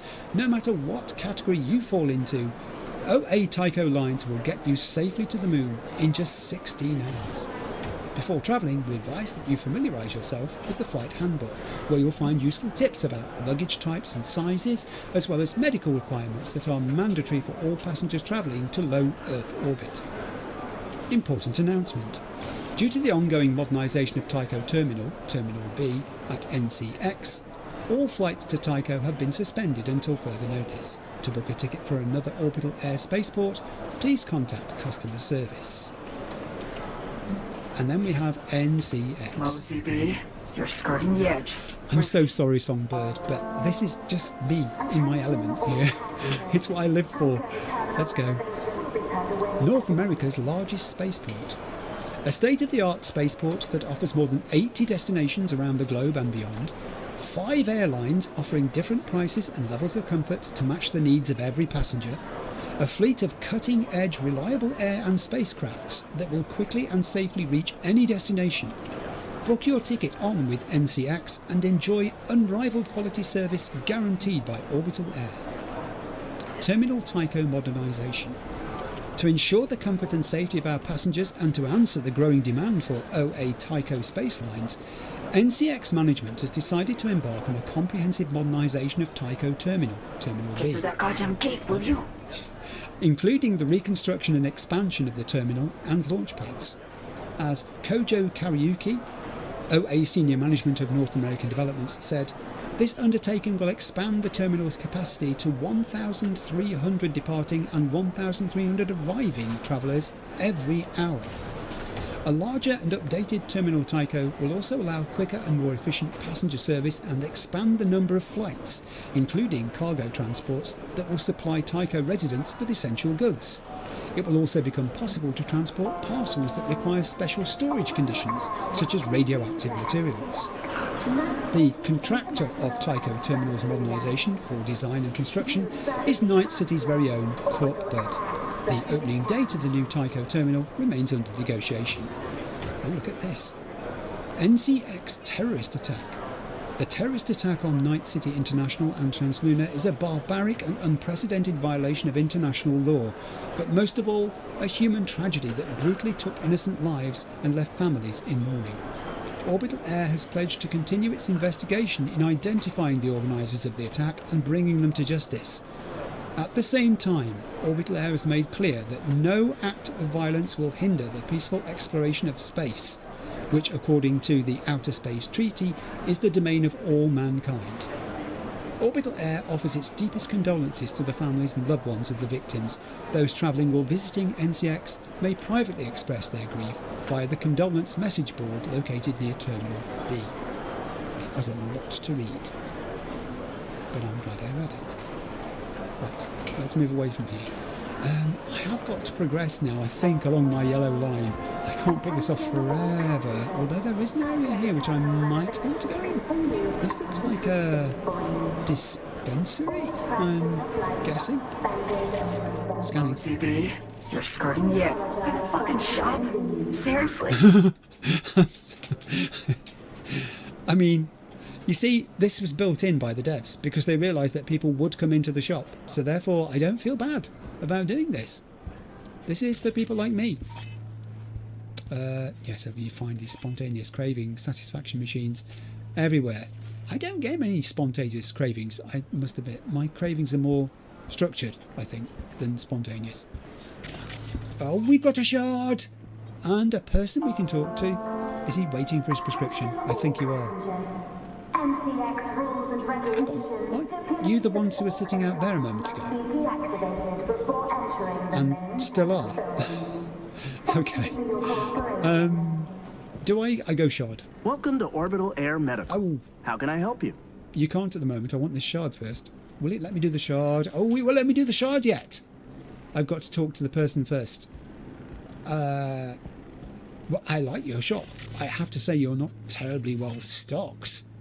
Unless there's a load of stuff behind there through that door, which I don't know whether I'm allowed to go through. The door did open then. Does this whole thing belong to Orbital Air? Everything? This really an official Orbital Air outfit? Great question. Orbital Air is a corporation headquartered in Nairobi, Kenya. But we operate most of the orbital transport around the globe. I know because I just read it. Get through that We goddamn also gate, have will you? corporate offices scattered across the NUSA, as well as in many free states and cities. We offer a wide array of services, including medical equipment and expertise. Every one of the employees of this place, I've just realised, operates to a script. They're all given different bits of corporate law to put out there. It's a kind of consistent message. Who's shouting my name? Who just shouted Yo V to me? Who was that? It's not this dude. Is it? No, I have no affiliation with you. You have no affiliation with me. I mean, I could say I'm here to shop, but I don't know what you're going to sell me. Need something to calm my nerves before bed. I don't. Don't worry. Anxiety is perfectly normal. We'll find you something. I bet you will. Yeah, but the sort of stuff you want to give me is not really going to calm my nerves anyway. No, indeed not. I don't believe that. I'm not here to shop anymore. I want that shard. Darn it, how do I get to this shard without triggering this die? There we go. Astromarine or Astromarine, carefree spacefaring. Did you know up to 80% of space travellers suffer from Space Adaptation Syndrome, SAS? The dramatic change in gravity during spaceflight can wreak havoc on our sense of balance, which isn't used to working in a micro-G environment. The result? Your inner ear goes haywire and you along with it. Nausea, dizziness and headaches, spatial disorientation, insomnia, even hallucinations. Symptoms like these can stick around for your entire time in space. Don't let an out-of-this-world journey turn into your worst nightmare. Arm yourself against SAS. Choose Astromarine. Astromarine features a comprehensive formula to restore your natural cerebrospinal fluid pressure while in a weightless environment. All you need is one pill a day. Astromarine helps prevent and relieve nausea, pain, swelling, psychosis, anxiety and depression, insomnia. Clinical studies show Astromarine is 100% safe and natural. Experience carefree spacefaring. Choose Astromarine. Here's the qualifier. Individual results may vary. Ask your Ripper Doc if Astromarine is right for you. Side effects may include nausea, vomiting, headache, swelling, psychosis, anxiety, depression and insomnia. In other words, all the things it's supposed to cure against, it can actually cause as a side effect. Additional rare but serious side effects could occur. Astromarine is not for everyone. For important risk information, including who should not receive Astromarine, visit our net page at... and there it is. That's quite humorous. I enjoyed that. That was worth getting on my knees for, can I just say. I don't know that I'm allowed to vault over the top of your desk. Or I can't. It won't let me do it. It won't let me do it. I don't think there's a way in round this corner either, is there? No. No, that's such a shame. I really, really want to jump over the desk. Let's try it from this corner. No, it's not going to let me do it. I will leave this place. Anyway, there is a guard there. He may not take kindly to me This can wait. doing such a thing. What's wrong? Oh, he's gone away. This guy's gone away. This can wait, he said. He's had enough. Maybe it was he who called out to me. Who are you? Traveller no affiliation. I don't know you. I never forget a face. Attention all passengers. I think we're headed this way, and it looks like up these stairs then. Drones as well.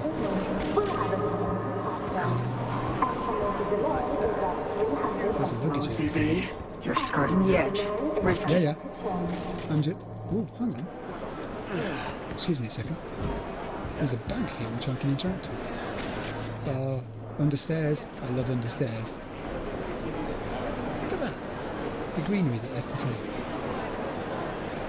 An area where no one is supposed to go. We went and picked up a whole load. Oh, wow. Is this a readable? Yes, it is.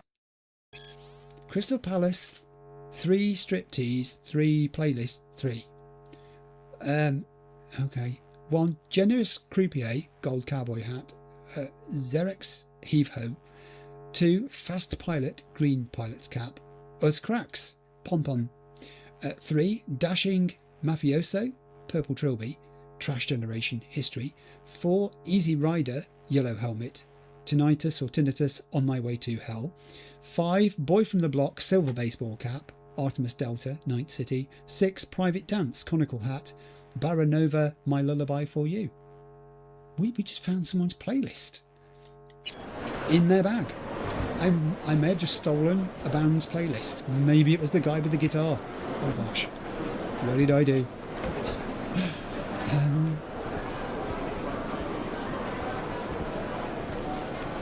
Who's that on there? 3, 2, 1, and live. Jillian Jordan of N54 News coming to you live from Night City International and Translunar Air and Spaceport. Few things are longer than that name, but the ongoing renovations here just might be. So I asked management a question. When will we fly to Tycho again? Our contract with Songbird, who are completing the renovations, makes provision for some delays. The Kenyans have already fulfilled their end of the contract. Now we're on Okay, course. before this interview gets over long too, let me give you the compact version. We're not headed for Luna anytime soon. That's Gillian. That goddamn gate, will you? I was listening to Gillian. She's saying it how it is. She's coming downstairs. She might talk to me. I know you. Hey Gillian, it's me, it's V. Gillian. Gillian. I've got to try and talk to her. Oh, what a disaster. They gave me the world's biggest bore. The guy was not. And the lighting? Ugh, a travesty. Maxine will need to work his magic. Girl has standards. She knows what she wants from an interview. She didn't get it.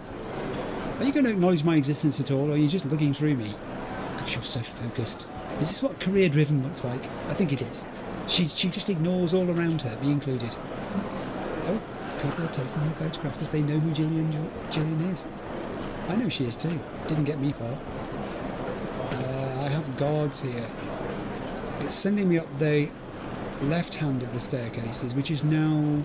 it is still guarded. Can I go past you? Is it now okay? Because you shoved me a minute ago. Big dude. You need to be like that. That went well. Bloody brazen bird. I'm going back to the office. Transport's on the way.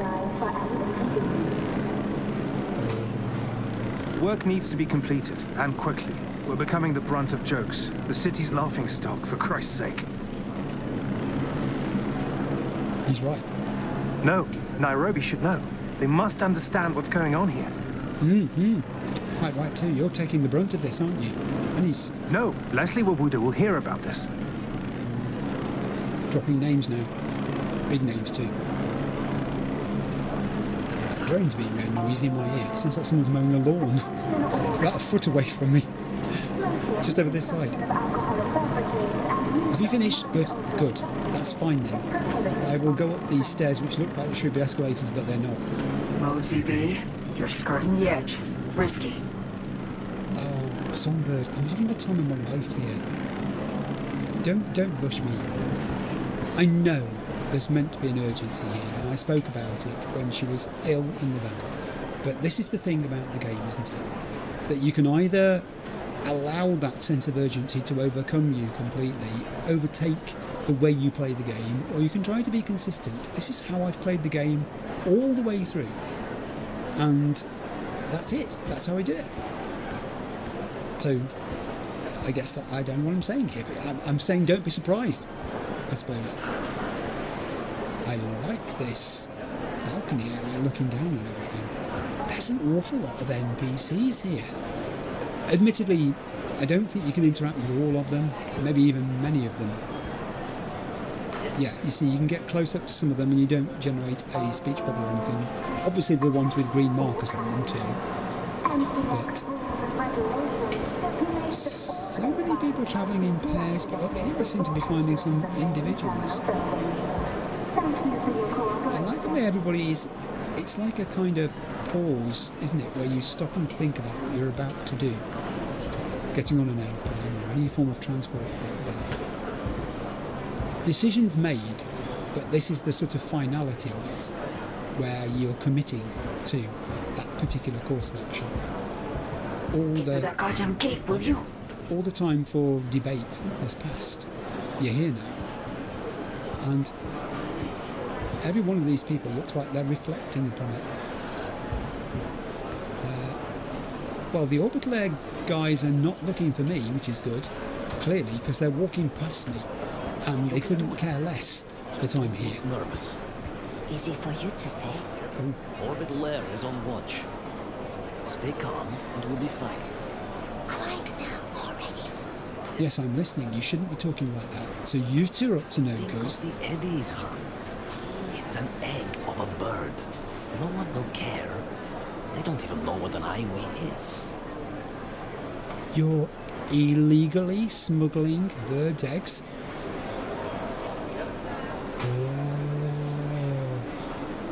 Oh, that's naughty. Good. So, actually I'm not the only person here then with something to hide. That's good. Maybe they'll find them first. Perhaps they'll focus on them. I don't think the FIA will be after them for smuggling a bird's egg though. It's probably on a slightly different scale to attempted murder of the President of Noosa. Although, you know, it wasn't necessarily down to Songbird, in the sense that was Hansen who decided to take that a step further. She did not realise that Space Force 1 was going to be shot down. I know, maybe I am clutching at straws. There are people who in the comments who are going to say, yeah, but come on, she knew what Hansen was like. Yeah, you're probably right. But that's the thing about being right in this game, isn't it? It has the qualifier probably in front of it. Because there is no right, there is no wrong. There's only a probability, a non-zero probability assigned to every outcome. That's the thing. Some things are more probable than others, but it also depends upon how you've interpreted all the information you've come across to that point as to what you think the probability is of something being right or wrong. Oh, look at this. We have duty free. What can I buy? Ooh. I'm not sure what some of these things are. I know what that is. It doesn't tell you. You can't scan them. Oh, it's a shame. I would love to have been able to scan these things and find out what they are. Now I've got to work it out. That looks like a giant razor, but it's a bit too big. The one on the second shelf up on the right hand side. I don't know. I can't think what you could do with it. That looks like, the bottom one looks like one of those giant weights that you get, that you pick up, you know, that are sort of like sausage shaped for using in the gym. Not that I do, but I've seen them before, so I know what they look like. Okay. This upper area has more things for sale here. I've not found any more shards. Seems like all the shards were contained on the lower floor. There's another one of those people there who's going to come across me and want to give me a bit of corporate spiel, I think, in a minute. There are a lot of guards here, can we just say. Sir, I firmly protest. You've no right to power down my implants. The Mr. Stud does not qualify as a weapon. Oh dear. I'll pay you. I'm gonna pretend I didn't hear that, sir. Yeah, I don't think bribery works with these Get guys. to that goddamn gate, will you? They're not Barghest. This is orbital air security. They have a code that they work by. Well, I mean, what did he think was going to happen? Literally, I guess everyone gets scanned. They look like scanners, actually. That's shimmering behind the guard standing in the doorway there. This must be it, because this is where we actually enter the spaceport itself. This outer bit is just the place where you can go shopping and talk to corporate people who will tell you. Oh no, hang on. It says no, I'm not employed to be someone who talks. I just stand here in the corporate uniform, making people feel reassured as they come up to this level. Oh, that would get on your nerves, wouldn't it, occasionally? Unattended luggage is subject to immediate disposal. Compensation will not be provided. I was saying that I didn't think there was much unattended luggage in this place. Given that they've had a terrorist attack here as well, I can understand why that would be the case. Hello? Do you want to talk to me at all? No. If we haven't sold you anything by now, we're not going to do it up here, she says. Which queue do I join? I presume I do join a queue. Don't buy it. She's musing. She's thinking, well, I probably should buy something, but I don't know what I want. There's this flibbergizer on that one here. That there. The giant black flibbergizer. But I had one of those and it broke. And there's a doodleboo there that I gave away to my second cousin. And they said the batteries went flat in no time at all. I could always get a Strombola. They've got a Strombola here in gold with purple detailing for 49 eddies. That's pretty cheap. Strombolas have gone down in price. Keep the money. Keep it in your pocket. Where are you going to put it? You're skirting the edge. Risky. You buy that now. Where's it going to go? You can't put it in your luggage. You're not going to carry it on board. Don't do it. Just save the money. I am going to the terminal here. Do you know what I'm going to do? I'm going to pause for a second and have a drink of orange. Back with you in a second. Orbital Air, thanks you for your cooperation and your patience. Right, I'll let that guy go through. Watch that. Now I'll have a drink. Back in a sec. Goodness me, I needed that break. It's extremely warm in here. The decision to split Killing Moon into two parts is definitely the right one for me. I really had no choice in this matter, so I hope people do understand about that. Okay, let's proceed. I'm going to make you very happy now, Songbird. I'm going to proceed through the security gate. And I couldn't have brought my weapons with me because there are lockers here where you'd have to surrender them before you could go in. It does seem weird though. I went into my inventory and chose those tech weapons, intending this to be an episode where I got to try something new and I had to surrender them to Songbird before I even got into this place. Right, let's go and get scanned. Oh, didn't feel a thing. Very good. Welcome to Night City International and TransLuna, your gateway to the world and the stars. Apparently. I need to temporarily power down any unauthorized implants, personal link, and the panel, please. Oh, I've got to jack in. And I've not got a choice in this. I can talk to the smiling but heavily armed orbital security person and threaten him by saying peeps are dangerous, implants per se aren't, you hick. Please, just do as instructed. I don't think he'd take kindly to me being cheeky here, especially, as I said, since they've had an incident recently. I would imagine their toleration point is quite restricted. So I could ask at least about what he means by unauthorized implants, specifically. Wait, unauthorized implants? Specifically? A detailed schedule was in the spaceport terms and condition. You acknowledged when you purchased your ticket. I didn't read what was on the ticket. I didn't read what was on the terms and conditions, did you? I didn't. My wife and I went to an event recently where we bought tickets as we entered, and it wasn't until we were given the tickets and turned them over where we could read the terms and conditions. Just do as instructed. Because I didn't actually see the terms and conditions on display before we purchased the tickets, but that's by the by. But what did make me smile was that the place where we bought them, at the ticket booth, which the official ticket booth, they were called Ticket Support over the top. And I said to my wife, that's a bit like a bar calling itself Alcohol Support when you think about it. But anyway, I digress. Please, just do as instructed. You're going to scan my relic chip and I'm going to be in deep trouble. That's what's got me a bit concerned here. I will jack in. Right, of course. So... Be chill. Draw no attention. Is that a camera? It is. Implant power down, complete. For biometric ID authentication, please look at the camera. Wait! Don't yet. Buy me some time.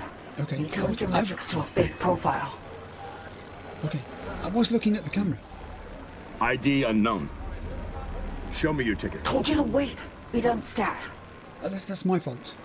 I'm going to say, please present your ticket. This one here. First, what's with the attitude? Second, scan again. With greater care this time. Please look at the camera and remain still. That was entirely my fault because I've got this thing about looking at cameras, so I looked at the camera. When you see a camera, you scan it, don't you? I'm looking at the camera. This time it will find me. I don't know who I'm supposed to be. Who am I? Scan's complete. Sorry for the hassle. Thanks for your understanding. Okay, now you need to let me in. Tycho Terminal. Go. And draw absolutely no eyes. No eyes in terms of orbital security guards, you mean? Is that what you mean? Oh, hello. They're talking to me. Okay, new message. Cyberware inactive. Orbital Air kindly informs you that your combat implants have been temporarily deactivated. They will be reactivated upon your arrival at your destination. Thank you for your cooperation, and we wish you a pleasant flight. A pleasant and completely defenceless flight this is turning into. I have no cyberware weapons of any sort, so I guess all my quick hacks aren't working, and I've got no physical weapons of any sort because I had to give them all away to Songbird before I came in. Peachy. What could possibly go wrong? Find a way to get into Tycho Terminal. This area is safe. Apologies? I couldn't give a shit. Apology to our viewers. Opening ceremony, like coverage. That's what they expect. Games start in a few hours. That's hours. In the event of flight delays of 12 hours or more, passengers are entitled to a refund of their ticket price. Ticket price? Are you shitting me? Try millions in damages when we sue. Wanna calm down, please? A little civility, maybe. Regard for the other passengers. I'll calm down when I fucking land in Sydney. Not getting anywhere here. You're not? Mr. Wawuda should expect a call from Mr. Mucker. Okay, so saying they left. It's not your fault, is it? I feel sorry for the girl behind the desk. I mean, the Orbital Air guy who came and stood in there probably did the right thing, protecting her from the hassle. V? You're right. Is that you? Sorry? Cynthia, Pepe's wife? Cynthia? I mean, oh, come on. Pepe and the baby, how are they? Or new job? Let's hit Pepe and the baby, how are they? Oh, yeah, of course. How's Pepe? And, right, how's the kid doing? They're fine. Everything's fine. Drop by later when the crowd's gone. We'll talk. Listen, Tycho Terminal. Need to slink in. Any idea how I could? You can't. Renovation's been a shit show, literally. You know, they accidentally broke through to the restrooms in the main lobby. Really? That was a mistake. Sorry, I really need to get back to work. Cynthia! I mean, who knew? That's amazing! Do I recognise you as well? No, probably not. You can't have that much luck twice over, can you? I should be scanning. There are desks here. Where there are desks, there are often shards. No shards. I bet I'm not. No, I can't go behind there because she's conveniently blocking it with her trolley, with her guitar still perilously positioned on it. Are you guarding it? I would if I were you. Guitars can be worth lots of money. Mine are not. That's how I know that others can be. Okay. There's a lot of orbital air security guards here. We have duty free. We have some collectibles on a wall over there. I'm not going to be too worried about things like access points today, because really this is more like the sort of soak up the atmosphere and environment. I mean, good Lord, will you look at this place? It's just beautiful. Oh, here we go again. Sponsored content. Sponsored content. Crystal Palace, your place among the stars. Reserve your apartment with a view of Earth and gaze upon humanity from on high. You're worth it. You see, it's just a different world, isn't it? Literally, a different world for V. More people with guitars. What is this? A convention we're going to? Is it a music festival? Staff only elevator. That's fine. I wasn't going to go that way anyway. Apparently. That's not my route to where I need to be. Find a way to get to Tycho Terminal. What's that kid doing down there? Are you throwing a tantrum? No, he's dancing. Okay, it just looked like you were throwing a tantrum, because I've seen that before, and that's what it looks like.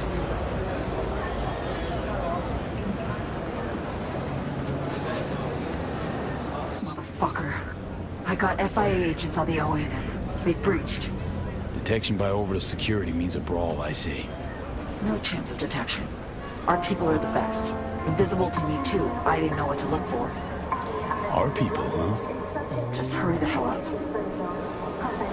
That was a weird conversation.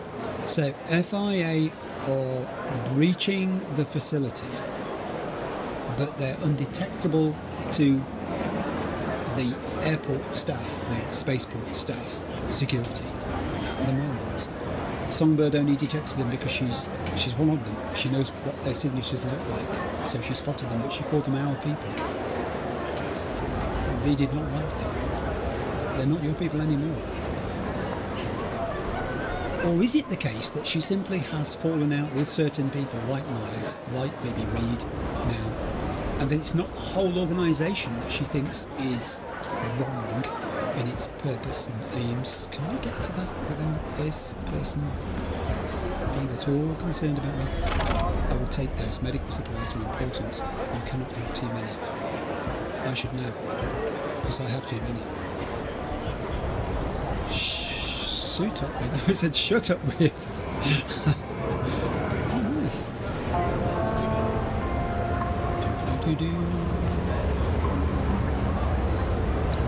I'm not finding much of the way of collectibles up here. You know, people's bags and things, they're not revealable. To me, I found a shard. Revealable. Is that a word? Don't make a word up then. Let's read this. Crystal Palace Flight in-flight menu. Preview a taste of what awaits you at your destination. Crystal Palace is proud to offer you its seasonal in-flight menu for today's flight. Appetizers: bluefin tuna tartare. First course: saffron risotto with lobster butter and white truffle.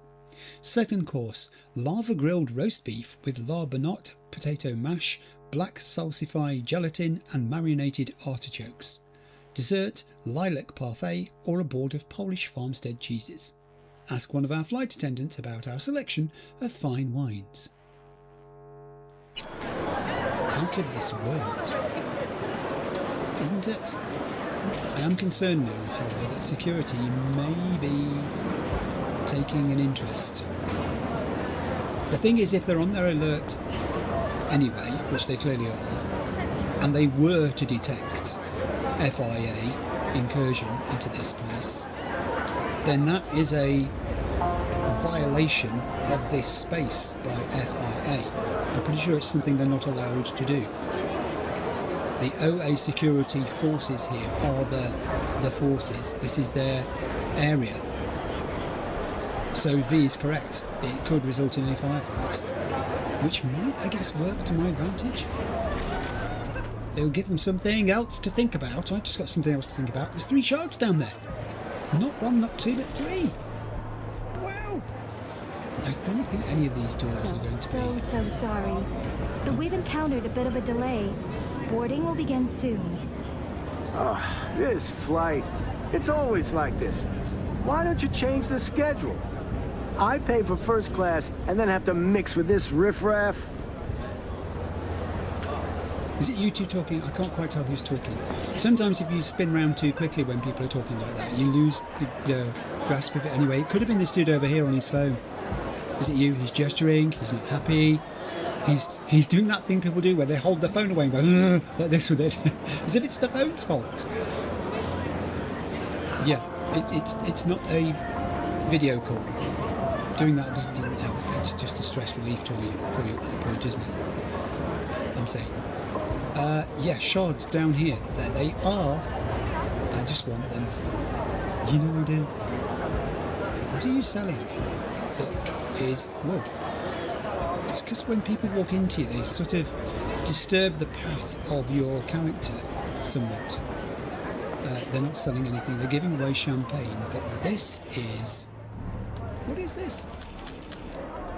Joe Teal's Down Home. It's hooch. Okay. Let's do all of this. Let's do this one first. Crystal Palace. Plan your visit with us. Play and win. 5,000 slot machines and 1,000 tables. Compete. 9-hole golf courses, 5 Olympic-size infinity pools, 2 clay tennis courts, drone racing track. Only 2 tennis courts? That seems paltry. Experience. Opera, ballet, burlesque, live concerts. Oh, actually, I wonder if some of these musicians are travelling to do this. Maybe. Relax. Lifelike beach with white Somalian sand, spa, sensory deprivation BDs in private booths. Eat. 10 5-star restaurants including Kenyan, Vietnamese and Georgian cuisine. Well, it's decadent and gaudy and very high-end, isn't it? It's catering for a select clientele. I know it said it had 5 different airlines, if you like, providing 5 different levels of experience to travellers based on their ability to pay, I guess. But this is really at the very top end. Crystal Palace. Meet our famous guests. Crystal Palace is where politicians, entrepreneurs and people of culture love to meet. No surprise there. Our incredible variety of entertainment and cuisine is unmatched within the known universe, but don't take it from us, see what our previous visitors had to say. Olivia Ito, head chef at Konpeki Plaza. I experienced a literal full body from just tasting the food at Crystal Palace. Kitty Fernandez, stand-up comedian. In my private life I'm all doom and gloom, but during my week at Crystal Palace I literally could not stop smiling, so I decided to sue them for giving me wrinkles. Ron Zamparini, BD studio producer, hardcore. Mohammed bin Faisal, heir apparent to the throne. So luxurious that I felt right at home, he said. And look! Look who else should be there! Wow. What's on the third shot? Okay. Crystal Palace. Book your stay at Sky Villa.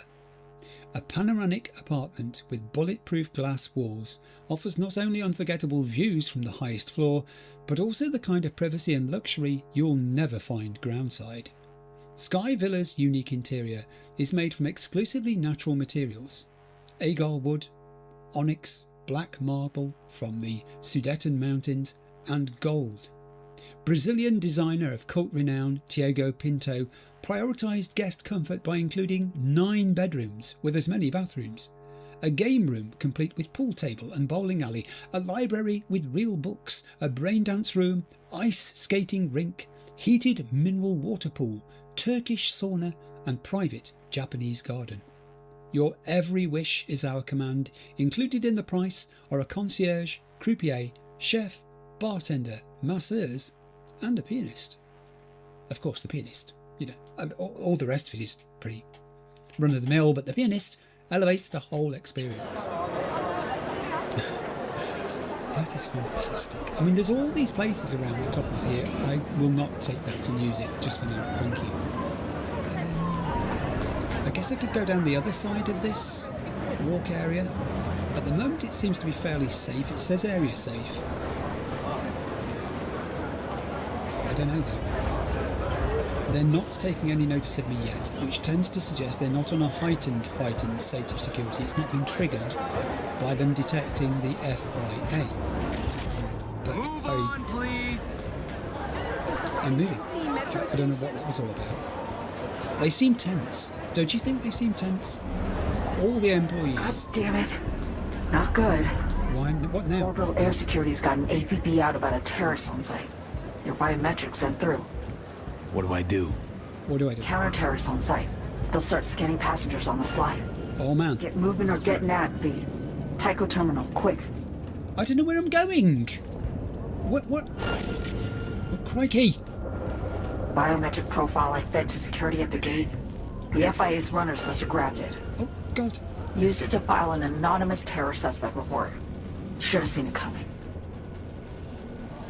Okay, right, so look, we have problems now then. Oh, pause for a comfort break there, sorry. I just got the feeling this was going to get hectic and I just needed this.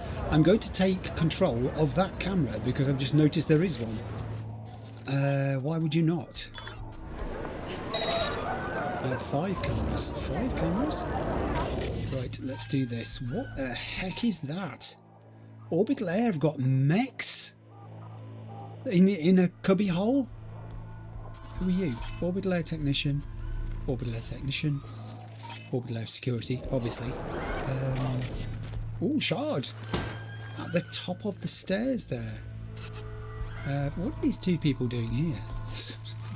Something weird. They're like posing in front of this giant representation of the Earth. Is that they're looking down on and someone's taking photographs? There's a lot of security. There's a lot of security. Would you look at that? That picture is mostly full of security. There's me, trying to hide in plain sight. I don't think I've got long to do this. Ah, that's another shard. And that's very many guys with guns. Okay, so that area's of marginal interest. There's a gate there, which is kind of open. That's interesting, I guess. Okay. A great technical ability 10.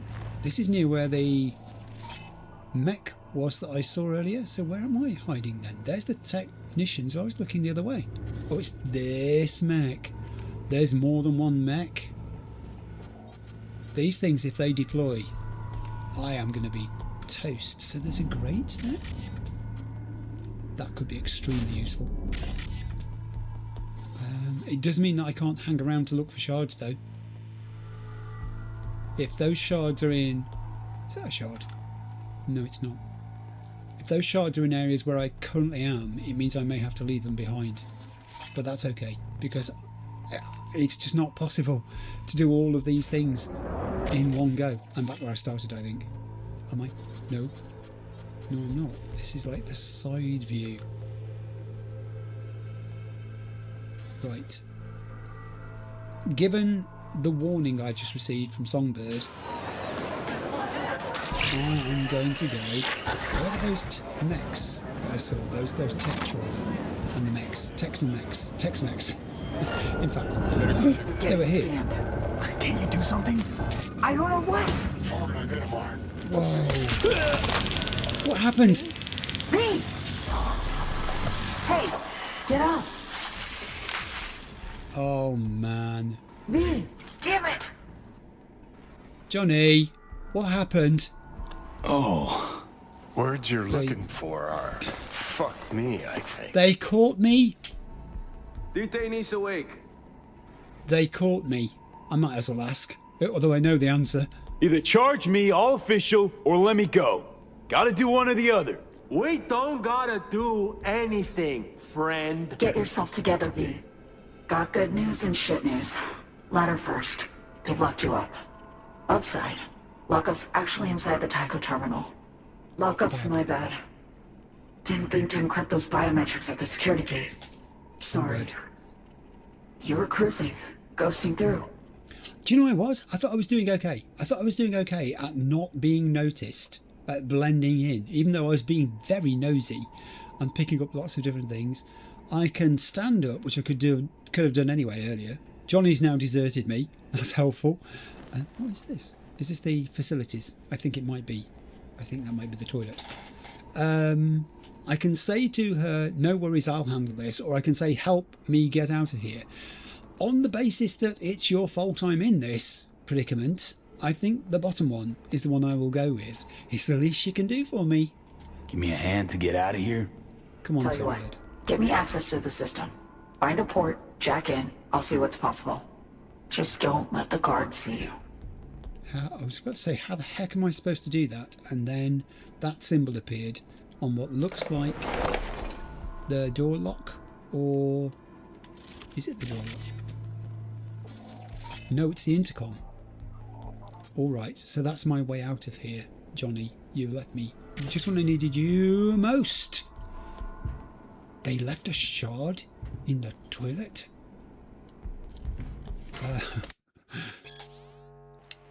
Expletive OA. If you're reading this, it means they got you too. Whoever you are, I don't envy you. These people don't care about the truth. They know what they want to hear, and by God, you'll say it to them. You think they'll believe you're innocent? That would mean they arrested the wrong person. And what does Orbital Air do with employees who can't tell the difference between a terrorist from a harmless lunatic? Exactly. Hand in their brother or sister. And remember, always and everywhere, Orbital Air are... expletive. Oh. I mean, I did spot the markings by the doorway, which tend to suggest that someone was either here for, well, 5 days, 5 hours, 6 days. I mean, it's hard to tell whether some of those are double strokes or single strokes. This is where I jack into the intercom, apparently. Let's do this. Find a port, clip in. Your personal. I'm doing it. See me all right? Clear and sharp. Give me a sec now. Good. Do whatever it is you're doing and do it quick. I've come to get you. You've come to get... Thanks. Now wait. Whoa. Iron, please. Open it is. Now come out. Eyes peeled for the guard. Gotcha. Yeah, but I have no weapons. Escape the security room. I have no weapons. It looks like there might be a security guard on the outside there. Is that what the red mark is indicating to me? No, I don't think it is. That's the security guard over there. So... oh, okay, that's a camera. I better turn that off. Those cameras, they're a curse and a blessing. They will enable you to see lots of stuff, but they'll also get you in trouble really quickly. I want to say I should be able to sneak up behind this dude, because... steady, steady, steady, steady. Oh, oh! Oh, oh, oh, oh. Where's he going? Where's he going? Is he coming in here? Oh, no! Hi. And I'm afraid you left me no choice. It was you or me. I don't know. I could pick the body up. What do I do with it? Can I put him in the cell? Will the cell door open for me? Will it? Oh, darn it. Don't tell me it was only working one way. I can call? But why would I want to do that? Oh. What do you do with the body that you don't want? Put it down is what you do. I wasn't going to do lots of access panels today, but there's one right here and it seems a shame not to, so I'm going to connect to this one and have a go at it. Let's have a look. Oh, it's not very complex, but nevertheless I will take a look. Back in a second. Right, we're off. I'm going to start at the bottom one though, because that's the one that will get me into a place where there's lots of 1Cs. So E9, 55, and then 1Cs followed by 1C. And we're done. Good. I feel better that I've done one. I really wasn't intended to do any of the access points today because I wanted the focus to be on what was happening rather than having interruptions, but that was a natural interruption where I just dealt with that guard. So, and I'll take the benefit that it gives me. Also, I believe I've now got a weapon. Equip. Electric baton. Never had one of those before. Zzz. And I'm back to my granddaughter. We were out with her this morning, my wife, my daughter and I. Daddy was working. It was a beautiful summer's morning and she just looked terrific in her. She got a tiny little dress on with strawberries and a sun hat, and we were walking in a garden centre where we'd had something to eat, and it was just a gorgeous summer's day. It set me up for the stress of the afternoon. Let's use this. Oh, we have messages and files. Good. First computer of the day. Suspicious activity report from Gloria Jimenez, Senior Security Officer, to Sheena Malik, OA member of the board. Sketch of suspect. Sex, male. Ethnicity, Afro-American. Age, approximately 30. Height, 5'11". Build, normal. Clothing: blue jumpsuit, yellow reflective vest, welding goggles, protective headphones. Description: the suspect is impersonating an OA maintenance technician and is most likely in possession of a fake access card. Suspect is carrying a yellow briefcase containing unknown contents. Suspect was last seen near the baggage claim in NCX main hall. They're on to that. And then we have guest from Nairobi, from Sheena Malik, OA member of the board, to all at NCX. Then we have a welcome, which I can't pronounce. Due to this prestigious undertaking that is the modernisation of Tycho Terminal at NCX, we are proud to welcome Mr. Kojo Kariuki from Orbital Air's HQ in Nairobi. During this visit, additional safety protocols will come into effect. NCX employees are requested to refrain from expressing their personal opinions with Mr. Kariuki and or observations on the course of and or organisation of the renovation works, and to omit any mentions of the unfortunate incident that occurred in the main hall bathrooms. Sincerely, Sheena Malik, NCX member of the board. Don't ask. If you know what happened in the bathrooms, you know. But what happened in the bathrooms, etc. Monthly report from Sheena Malik, OA member of the board, to Bamani Jacobs, Corp Bud Construction Engineer. Hello, I am once again requesting that you immediately send a progress report as well as the reasons as to why we're behind schedule. Best regards. From Bamani Jacobs to Sheena Malik, monthly report. Behind schedule, we're completely screwed. Reasons include subpar building materials as well as not being able to find workers for the pay we're offering. He's mocking her tone of her original request and inquiry. From Sheena Malik to Bamani Jacobs, monthly report. Given the current situation, what course of action do you suggest we take? From Bamani Jacobs to Sheena Malik, monthly report. I suggest you stop trying to cut corners on literally everything. Ooh.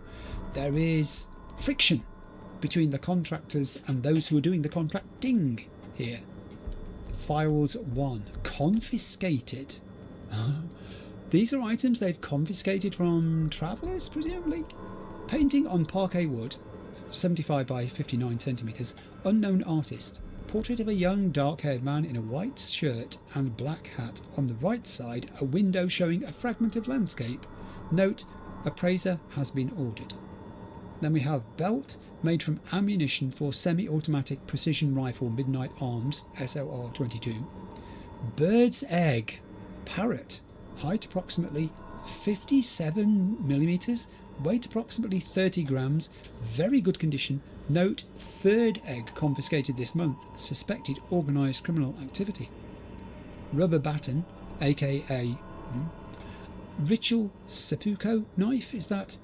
Identifying features, letters, initials, JJ engraved on the handle. All these things have been confiscated so far. Eggs. The egg smuggling business is rife here. It's a thing that's going on. That looked like a shard. It's not a shard. It's a pack of cigarettes. I'm not doing that. I don't pick up packs of cigarettes in this game. It's just a thing. Never have I been a smoker, never would I want to be a smoker. I guess, it's sometimes our real life preferences follow us into games, I guess, don't they? Somewhat. Is that another weapon? Oh, it's another electric baton. I need two. Have I now got 2 electric batons? I've got a one-handed club, which is an electric baton. Yeah, and in my backpack. I don't think. No, you see, is it calling it a melee weapon? Yeah, I've got 2 of them. The one I've equipped is slightly better because it's got plus 25% damage, plus 25% knockdown chance on stunned enemies, plus 20% stamina cost, mind, and negative 20% attack speed. It has an empty melee mod slot, which I guess I could use if I had any mods that went with melee weapons, but I don't think I do. I don't think I do. No, it says 0, so I don't. Okay. In which case, we'll soldier on as we are. Where the heck am I going? Escape the security room. Very well, I shall. Through these doors? Apparently. I have a sinking feeling. Tycho Terminal now. Where do I go for that side or back door? Minor clusterfuck. Forget back inside doors. We need a new plan. What the hell's up, Song? Now what? I had to skedaddle. Orbital security started sniffing around the van. God damn it. Oh, crikey. Got it. Let's try the roof. Construction site elevator. Find Roger it. that. Roger that. Oh, God! Weapon. Biff. Oh, look at me using melee. That's not me at all. That's not me at all. Yeah. Okay, broken weapons are automatically disassembled into tier 1 components. That's fine. I probably haven't picked up a broken electric baton before. Maybe that's why it's telling me this. I don't know. Do you have anything useful? Yes, you do. Yes, you very do. He had other weapons on him. Oh, now I'm wondering if the first guy had something on him that I didn't pick up. Let me pop into inventory now and go to this slot. Yes! I mean, it's a shotgun, which isn't my favourite weapon ever all to possess. But, hey, I'll take it. I've got me a boom boom. It's sending me that way, but there's a door here. Probably you're right. I shouldn't be opening doors I don't need to go through, but this is like a storage area for just construction materials. These are breeze blocks, they used to be called. I think they've got a different name nowadays. That door, which looks like I should be able to open it, is nevertheless locked. I am now trapped. No, I'm not trapped. It's okay. We're going this way. I ought to be very careful here. There are explodables in this room, which is good to know. I've got some degree of cover here, which is also useful. The minimap is not revealing a great deal. There may be trouble ahead. I'll stand up. Yeah, these crates look like just the sort of crates you need to hide behind when things turn bad, don't they? Don't they? Environmentally, if I was designing this as an area where a fight was going to go on, that's just the sort of stuff I would put in here. Can I go through that door? I think I might. Am I going to be observed in doing so? Nothing on the minimap. Looks fairly safe. Music suggests otherwise. Let's go through here. Oh, that's taken me kind of back where I've just come from. Just different angle on the same kind of area, I think. Yeah.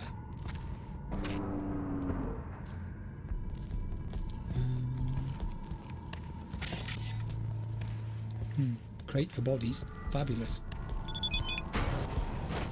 OA notification system. It's coming up on me here. Alright, this is a new area actually. It just looked very similar to the previous area. I have another computer and I've got messages coming in, which I'll just check the notification system. What? Okay. Orbital Air kindly reminds you about the ongoing modernisation of Tycho Terminal. All flights to Luna have been suspended until further notice. For your safety, please immediately return to the main hall. We apologise for any inconvenience.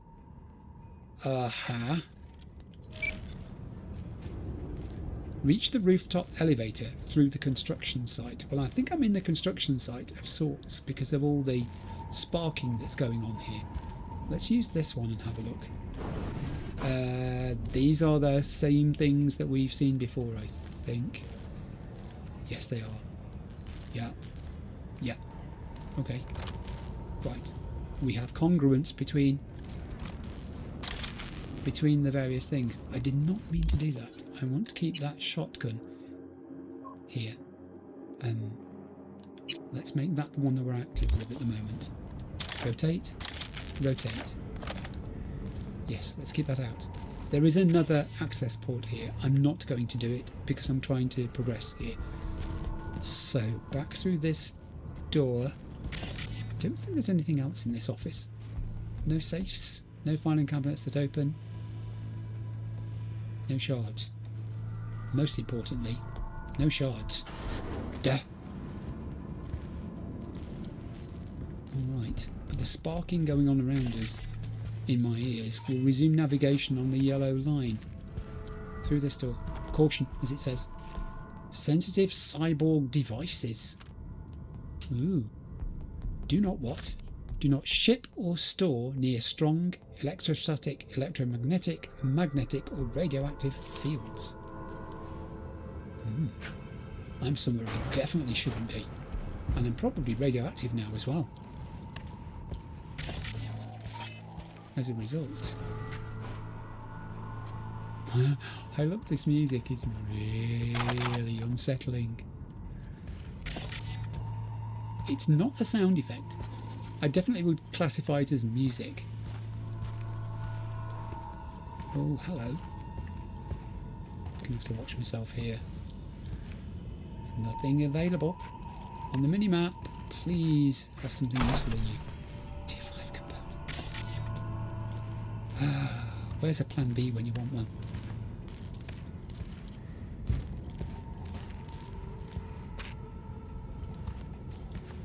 My feet are making sandy noises as I walk here, I've just realised. Another one? Honestly, a steel pipe. Oh, okay. On the whole, I think I'd rather have the electric batons. I mean, I guess I could put the steel pipe in slot 3. Should we do that? Let's do that. I'll put the... I can't. Oh, I can. There it is. Steel pipe. It's not of any great quality. It's a steel pipe. But at least it gives me... I can always mend the plumbing if I need to. Put that away. You probably end up poking yourself with it and doing some harm. There's another one over there. Is it? Or maybe not. I thought there was one resting on there. So that hatch that I saw, I never did get to go down, did I? I wonder where that went. Things for next playthrough, I guess.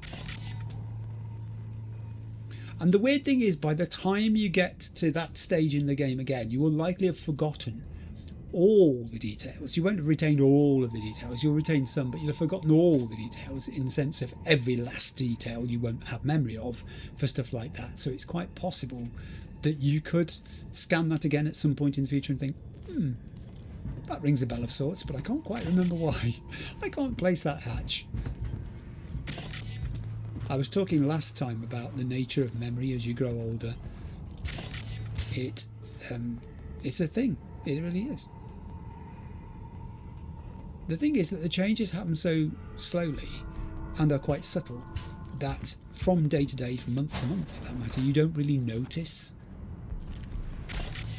It's only when you sort of think back to the things that you did when you were employed and the things that you do now that you draw the comparison between the two and you realise how things have changed somewhat.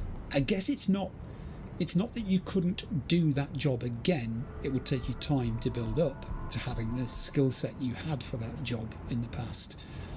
But it's that you've kind of had your time of doing it. Do you know what I mean by that? There are some things that you can't do forever, I guess, is what I'm saying. Okay, we have contact.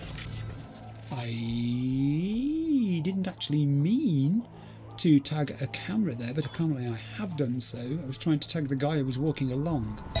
I will for the moment just keep out of the way and use the cameras. Now I do have quick hacks. Okay, so maybe I've made a mistake there. When it said my cyberware was unavailable, I took it to mean that quick hacks themselves had been disabled for the course of this. Interesting. I can tag the orbital air droid. I cannot tag the corp bud worker, who is clearly not regarded as a belligerent then. This is a meaty looking area with an awful lot of people and things in it. I will do a ping whilst I'm in this camera. Yeah, that's worrying.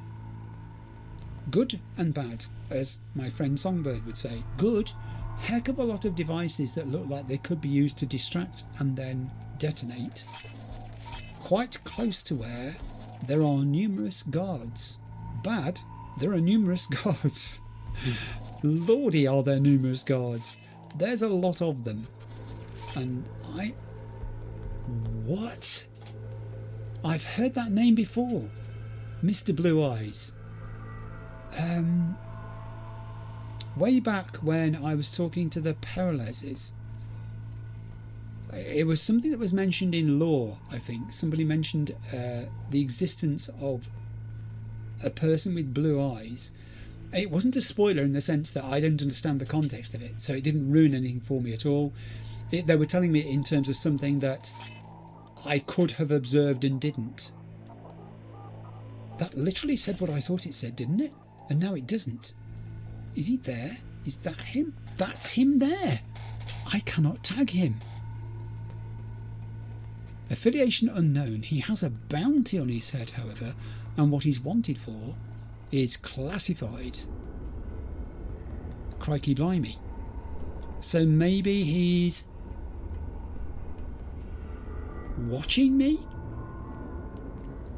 Who is he followed? Who is he watching? Me? Or Songbird? Surely it must be me. If he was there when I was with the Paralleses but I didn't see him, and he's here now that I'm trying to assist Songbird. Oh wow. This is weird. Okay. This is an extensive complex orbital air droid outside in an area where the redevelopment is going on. Corp Bud worker again. I can't tag him, but I can tag the droid. I have a horrible feeling some of these Corp Bud workers may get caught up in whatever mayhem occurs here. Right, I think I'm done. I think I'm scanned. I may not have found everybody. There's a Corp Bud worker bending down. Okay, out of there. Well, I've got a shotgun. That's the good news. The not so good news is I haven't the foggiest how to get where I'm going. Whoa, look at this. Is that the base of a rocket?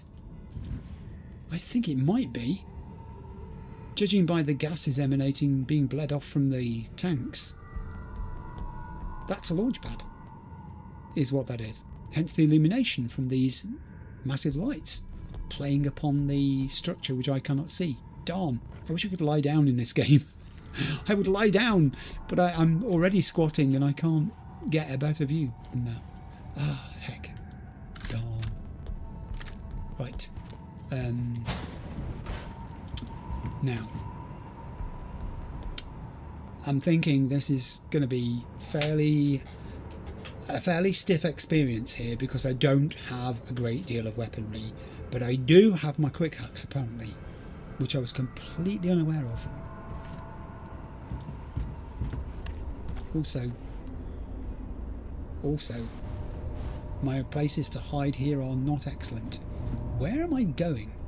30 meters in that direction is my exit from this room, I'm betting. Reach the rooftop elevator through the construction site. This is the construction site. Evidence is before my very eyes. Large quantities of bags of cement and other construction materials. Why is the construction site so heavily guarded? Okay, so this is going to be a case of doing what I said it was. I might be able to do some damage here before I even get in there, if I think about it. Should I do it by taking camera control and using quick hacks? What do we think? And I'm going backwards on myself. Sometimes that's the best way to be. Man, I don't know. All I know is that I don't know. Let's go around this corner. Interesting. I can use my tech ability to open this door, which gives me access to some stairs. We like stairs, don't we? Does this bypass me having to go through the construction site? I don't think it can, because that's the objective says to go through the construction site.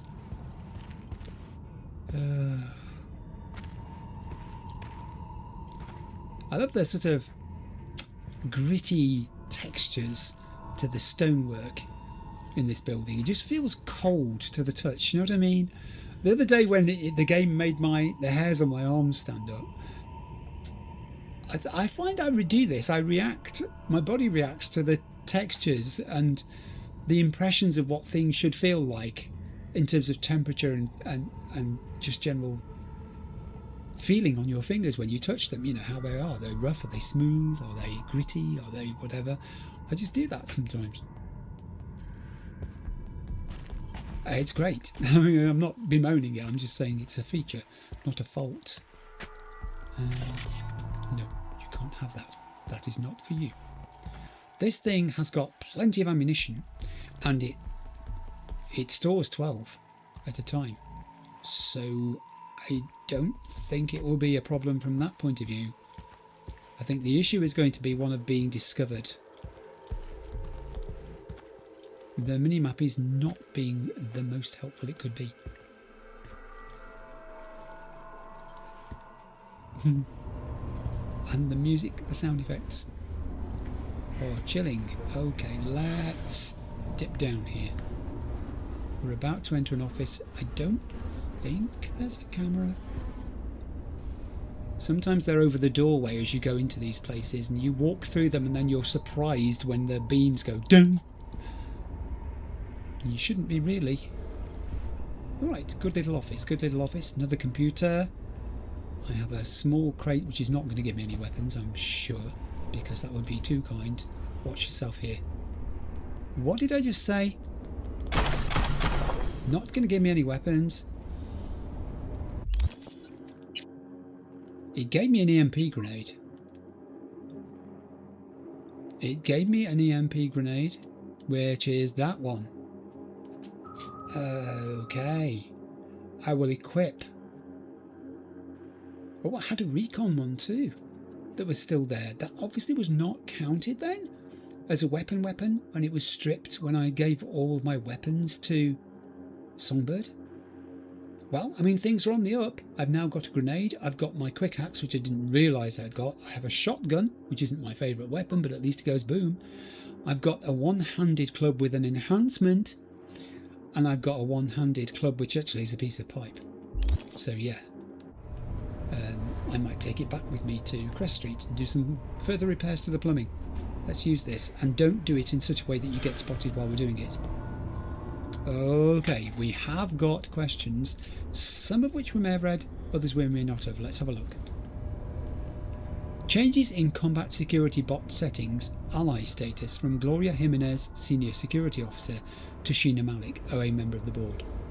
Due to repeated complaints from CorpoBud employees regarding the aggressive behaviour displayed towards them by OA security bots on NCX premises, we hereby announce that the aforementioned employees will temporarily be assigned ally status, granting them physical integrity from bodily harassment. In order to obtain ally status, each CorpoBud employee will be obliged to undergo genetic verification involving the copying of a fragment of their unique DNA structure.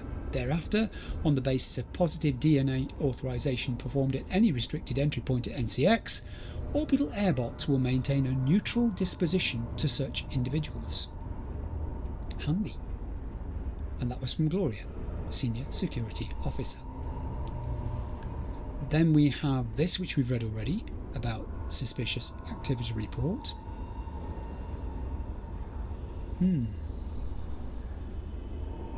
Now I'm starting to wonder who it is they're talking about here. We have Guest from Nairobi, which we know about, and then we have Watch Your Head. This is new. From Sheena Malik, OA member of the board, to all at NCX. Dear NCX employees, in the interests of the safety and security of travellers and personnel, management would like to kindly remind you of the unforeseen difficulties related to the renovation of Tycho Terminal. As a result of egregious oversight on the part of the contractor Corpobud, the ceiling in the restrooms in the main hall have become damaged. Now, this is what we heard about.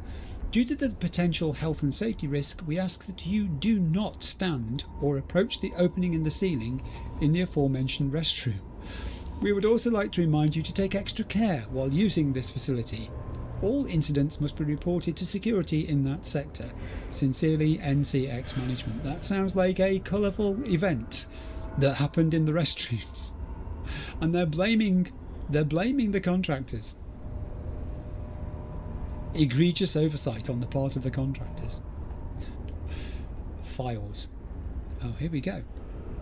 Combat bots. Friends or foes? Combat bots are built to protect, serve, and, should the necessity arise, fight alongside their human comrades against a common enemy. Meanwhile, fatal accidents involving friendly fire by said machines are no longer rare occurrences. In order to avoid incorrect identification of an assailable target by a misprogrammed robot, manufacturers are increasingly turning to genetic authorization to recognise allies. The default settings of a drone, mech or bot can be overwritten by uploading a fragment of a person's unique DNA genome that the machines will thereafter identify as an ally. Routine genetic authorization checks are quick and painless and can be carried out at easy-to-use access points, which is what they were talking about, in order for there not to be tragedies. Confiscated we know about. Local network. The surveillance system is online. No, it's not. I just want to turn it off. Right. That's one small problem. Oh, money shard. Oh, money shard. I don't want the money shard. I want the law.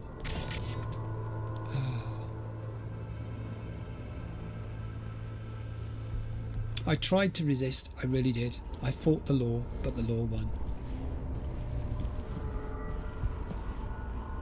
Oh, another electric baton? You're spoiling me. They seem to be the preferred offensive/defensive weapon of certain ranks of employees within this facility, that they are so frequently to be found in the environment, in the wild, as it might have been put. The shard. This is a proper shard. Yes. I've lost count of the number of shards so far in the game. In this mission, it's been fantastic. Here we go. Ad Astra, a magazine for stellar pioneers. Time is money, and in space, Earth timepieces are slowed down. Does that mean you can make more by investing beyond the confines of our little blue marble? See for yourself. Ad Astra is introducing 5 lunar-based enterprises that will propel your finances into orbit. 1. Solvind. Green energy on the moon? Now it's possible. Powered by solar wind farms, this booming Swedish company will soon supply all of Tycho's power. 2. Trifolium. Low gravity, temperature fluctuations, lack of water and atmosphere. Could the moon ever become the garden of Earth? Now it can, thanks to the innovative inflatable greenhouses from the Italian corporation. 3. De Jute. Bottled Tasmanian rainwater is going out of fashion. Thanks to the Senegalese company, Earth's wealthiest can now quench their thirst with distilled water from lunar glaciers. 4. Helia. The Canadian startup has just finished constructing its first mine, allowing the mass harvesting of helium-3. This priceless and life-saving isotope is used in cryogenics and medical scanning equipment, among other technologies. 5. Luna 78. While Earth's platinum deposits are running out, the moon is chock full of them. Lunar platinum, used for cyberware manufacturing by the Colombian company, guarantees their durability and resistance to chemical agents. Stellar Pioneers. Ad Astra.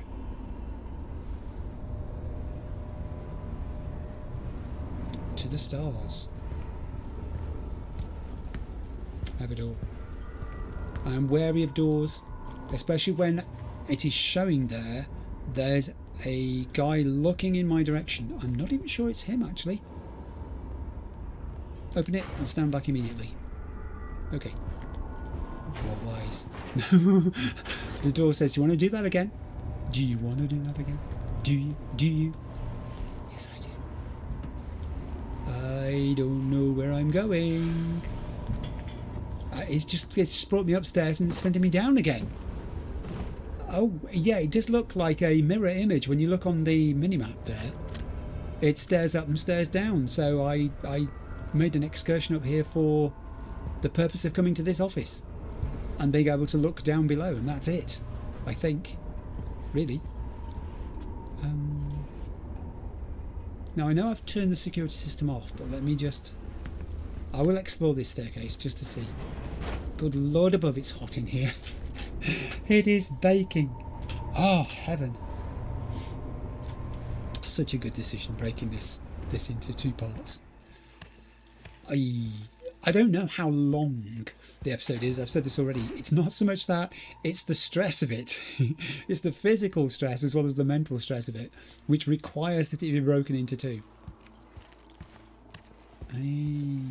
Got to be careful here.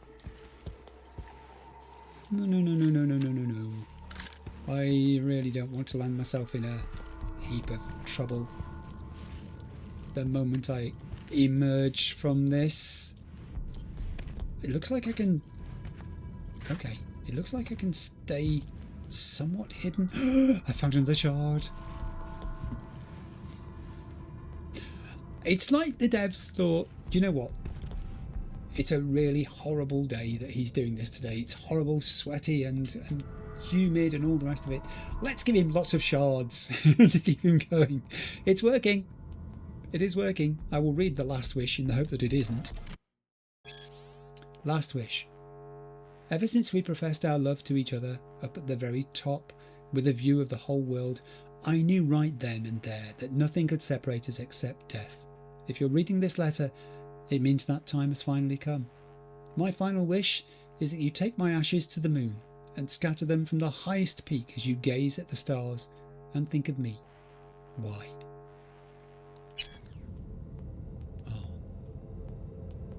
Ah. Come on. Ah. Oh, a crowbar. Okay.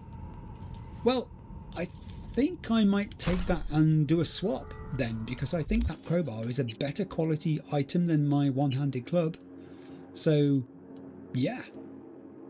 It still calls it a one-handed club because that's effectively what it is, but this is tier 4 and the steel pipe was tier 3, so I don't know. Yeah. What am I looking at now? Yeah, not too bad. So I've got a 2, a 4 and a 5. I mean, I'm still, you know, what you wouldn't give for some different weapons, but that's no... That's... Don't do that. Goodness sake. I'll give you these nice things. You go showing off with them. I do appreciate the amount of lore in this particular episode, but also in the game in general. I can use my tech ability to open it, and I'm going to have to be careful because I'm getting closer and closer to where these guys are. Look. Okay, it might be time. I'm just saying, it might be time. Let's distract enemies to this one.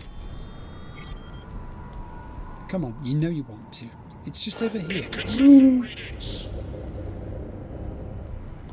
That nearly went very badly. He is there now, but oh, I've put him on his guard now. That was very quick, the way he locked on at me. It didn't take much more than a second, I would say. No threat present. No, that's not true, actually. Can we do that again? Will it work this time? Distract enemies. He didn't see me this time. Yeah, you're right there. That thing is venting. He's going to see me though if I go around this corner, isn't he? Very quickly. Boom. One down, at least.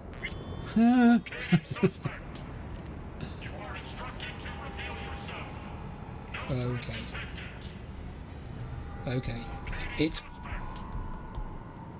It's kind of put them on their alert. They're all in motion now. This is like the snap in an American football game. Yeah. The whole team now is looking around. It saved the game. It saved the game at that point. Yeah, it's found the body. So everybody knows I'm here. You're not tagged. That's something that could be... It's worth a distraction, I think. He's too far away, but I'll give it a go. It's not going to hurt. The worst it will do is the distraction will time out, having had no effect. And then I can reuse it at some later point. I do think this might not be the better of the two ways to gain access to this area. I might go back up the stairs and across the top. Let's try this. What's the worst that could happen? I decide that the other one was better in the first place and go back that way. Down. I'm already crouching. I've not shrunk. I just want to be crouched when I go this way. Through this way. Oh, I don't think I'm going to get the option. I was just imagining there might have been... Oh, heaven. What's happening here? Give me a quick hack. Quickly. There's a guy here. Stop. Overheat you. Bzz. Ah, he's down. Where did he come rushing from? And more importantly, why? It's saying combat. The guy dropped a weapon. He's the other side of that door and he dropped a weapon. Darn it. Now I'm consumed with knowing what that weapon was that he dropped. Ah! Robots coming my way. Back up. Is he going to come through the doors? Yes, he is. Alright. Enough said. I think we might be having ourselves a party here.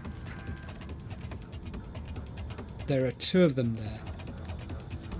There's nothing I can attract them to down at the bottom end. Where was the camera that I had access to earlier? Is it all the way back here? Goodness sake.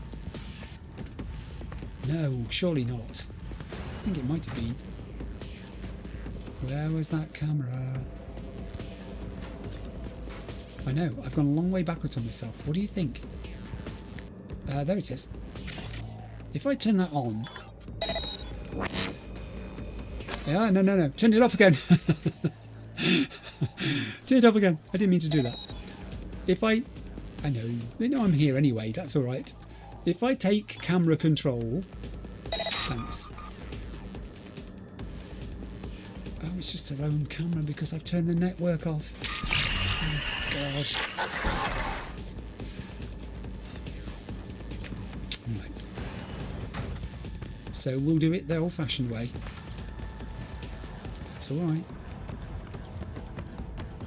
Do we still have the robots? We do. They're now standing guard. Utilizing measures of immediate coercion. I think not. I think we'll short-circuit you. Down you go. Boom! 1 went down, 3 survived. But the thing about short circuits is I can do it again. Every time I do it, it's getting rid of one and damaging the others. And actually, the damage from the first explosion was sufficient that a second explosion saw them all off. So that was quite an economic way of getting rid of them. Ooh, hello. 10 meters away. What?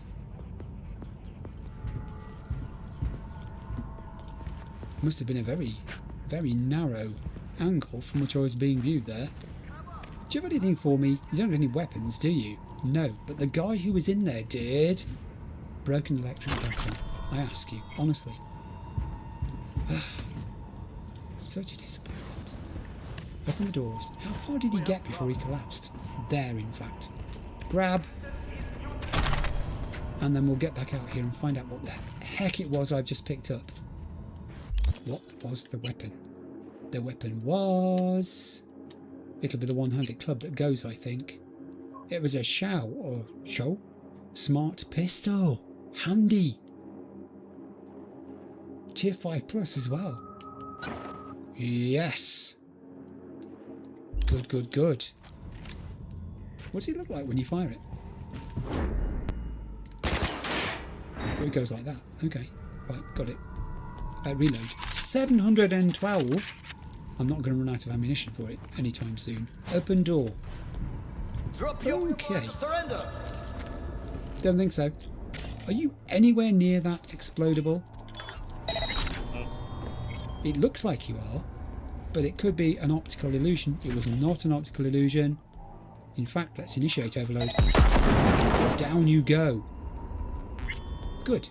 Progress is being made. Soon, I will be able to take the elevator to the roof. Blimey. Okay. I mean, in terms of gameplay environment, this is exactly what you need for a game like this. It is physically stressful. At the moment, it is. If I was playing this in, like, I don't know, middle of winter, and it was 13, 14 degrees in here or something like that, it would feel completely different. But this is a high-octane, sweaty environment type thing that we're doing. And it feels like that. I was about to say I think I've taken them all out, and I've not done anything of the sort. The lower level looks like it may be clear. The upper level is most certainly not clear, as was indicated by those two inconsistent contacts I had there. Dare I... Ooh, I don't know whether it's safer to go down or up here. Let's find out. Now that was someone over there, but how far away was he from this one? Shall we find out? Too far. No, not too far. Oh, hello, something's going on.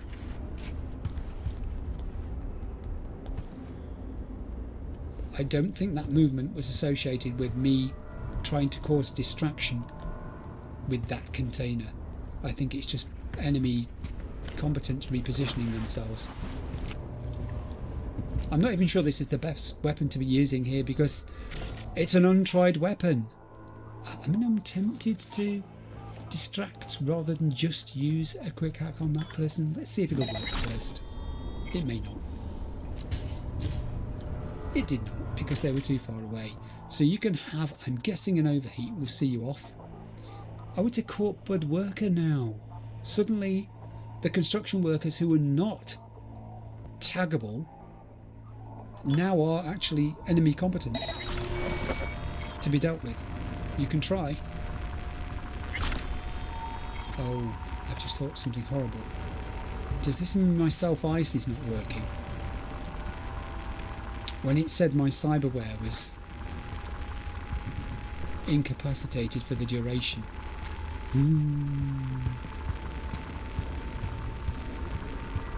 Is that what it meant? Oh boy, oh boy, oh boy. There looks like there's some sort of office over there. I'm guessing. Could be. Yeah, we're going to be traced. So, given that this trace is about to conclude, let's at least take up a defensible position here, shall we? Just in case everybody and his dog decides to come and say hello at the same time. Trace is almost complete. And we're off. Back in combat. Warning detected. That's fine. Combat music. I mean, this is an untried weapon in terms of using it to actually fight enemy bods. So, I don't know. Nobody came looking for me, so I guess I go looking for them. I don't even know that I have to clear all of this area. You may be quite right. Those of you who are saying you could just go to the elevator. But in the spirit of the encounter, I think I want to try, at least, to do as much as I can. What happens if I now try to take control of this camera? Oh, okay. So that one particular camera that I thought was part of a network and had been lost because I turned them all off wasn't actually part of this network at all. It was just an individual isolated camera. That was a bad move on your part, Corpo Woodworker. Have an overheat. I could have exploded that cylinder. Yeah, you're right. Actually, I could have let him take another 2 paces. And you too. I'll ping you while you're alive, just to see whether you have many other friends remaining. Not too many actually. So you can have an overheat right down there, and you can have an overheat up here. And the people who said you're not using your quick hacks much at the moment, I'm using my quick hacks. The game's kind of forced me into doing it because of situations of not having access to my other weapons very much. I mean, it is a big old area, this. My location again is being traced, but I'm not terribly worried because the numbers of these people are diminishing. He's still there.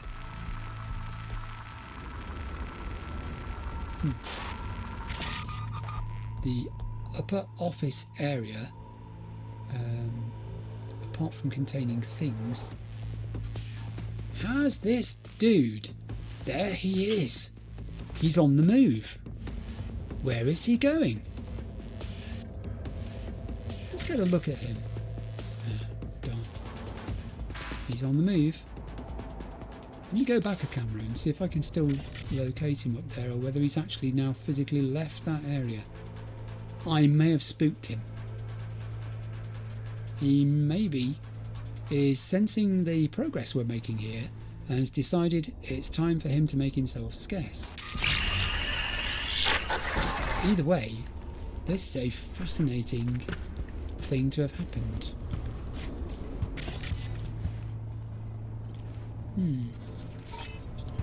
That looks to be my destination, however, I have not thoroughly explored this area. Okay, now that is one I am going to leave.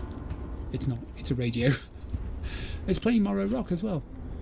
I'm going to turn it off because we can't hear it anyway at the moment, because we want combat. And combat overrides most things. It's wonderfully dingy, these areas. You look around and you think, you know, what could possibly be here? And that's exactly the feeling you're meant to have. That any possible moment a corner could turn into either something fascinating and worth exploring and having, gathering, putting into your inventory, or something deadly that wants to kill you. And has just been waiting for the opportunity to do so. And you provided it, thoughtfully. Tier 2 components.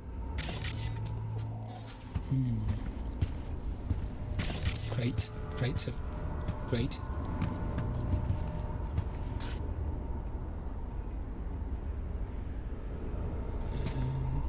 I think I'll try the stairs. I think I'll go to this upper area again, just to see. Oh, I can't go that way. Maybe there are stairs over the far side. I think I saw. Let's try those. Just stay there, my friend. Don't worry about anything. There's a box of medical supplies up here, I think. Or it could be another radio. It's another radio. Turn it off. It's terribly wasteful of electricity.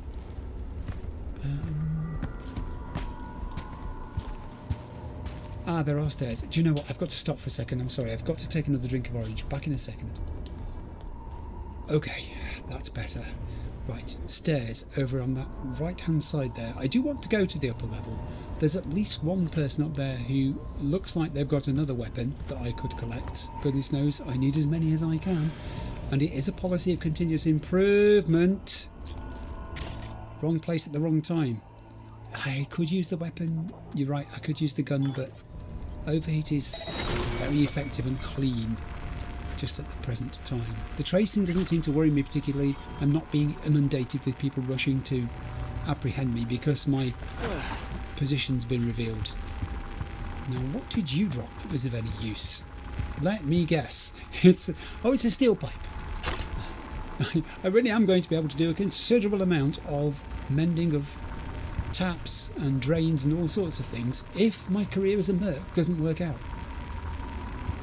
V plumbing. Most of the plumbing is dreadful, let's be honest. Around places we've been, I'm sure there'll be a market for my services, and you're less likely to get killed.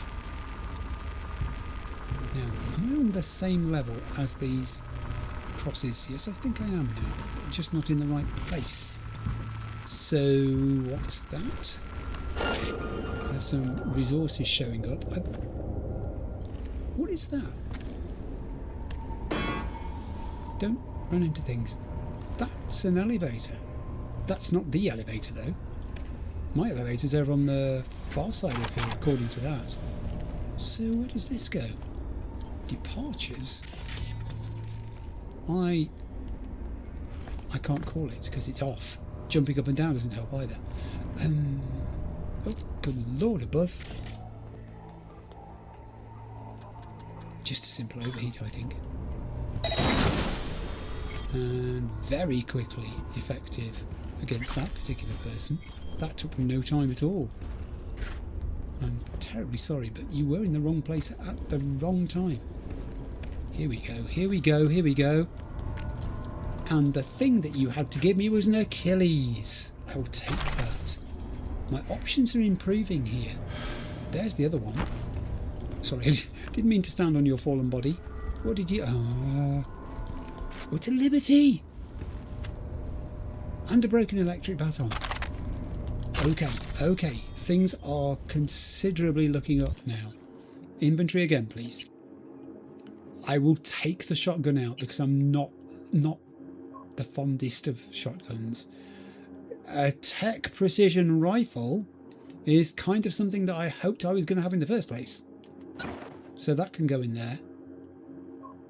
Yeah, I mean, it's the damage thing on the Liberty power pistol which is putting me off. It's quite a low damage, really, for me to want to swap it in or out of a slot. But yes, the Achilles tech precision rifle. Isn't it going to be a weird thing if I get through the whole of this and don't get to use the tech weapons that I said I was going to use? It's telling me to go this way, but have I explored the whole of this area? Now that I'm on the second level, so as to speak. Can't resist just poking my nose into corners here. That one I've done. That's an elevator I cannot access. There are stairs here going... Are they stairs? No, they're not stairs. It's a corridor. But I'll have that. Just makes me feel good. It's completely useless, I realise, but picking it up just makes me feel better, as if I'm preparing for something. No, there are stairs. It says take the elevator to the roof, though. This isn't the elevator. And it's telling me to go... Oh, now it's changed again. My yellow line keeps modifying depending on where I am. When I'm out here, it tells me to go all the way across there and up. And that's the galley in which I was looking at Mr. Blue Eyes. He's not there anymore. Has he left? I don't even know it's possible for me to encounter this person face to face.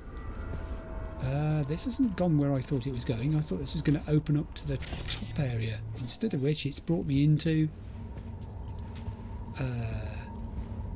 server room? Is that what this is? I think it might be. It's very red in here. Misty, stay away from the mean reds. I have a box of resources over in the corner. I've got an access panel which I'm not going to do because come on, just let me have one occasionally, alright?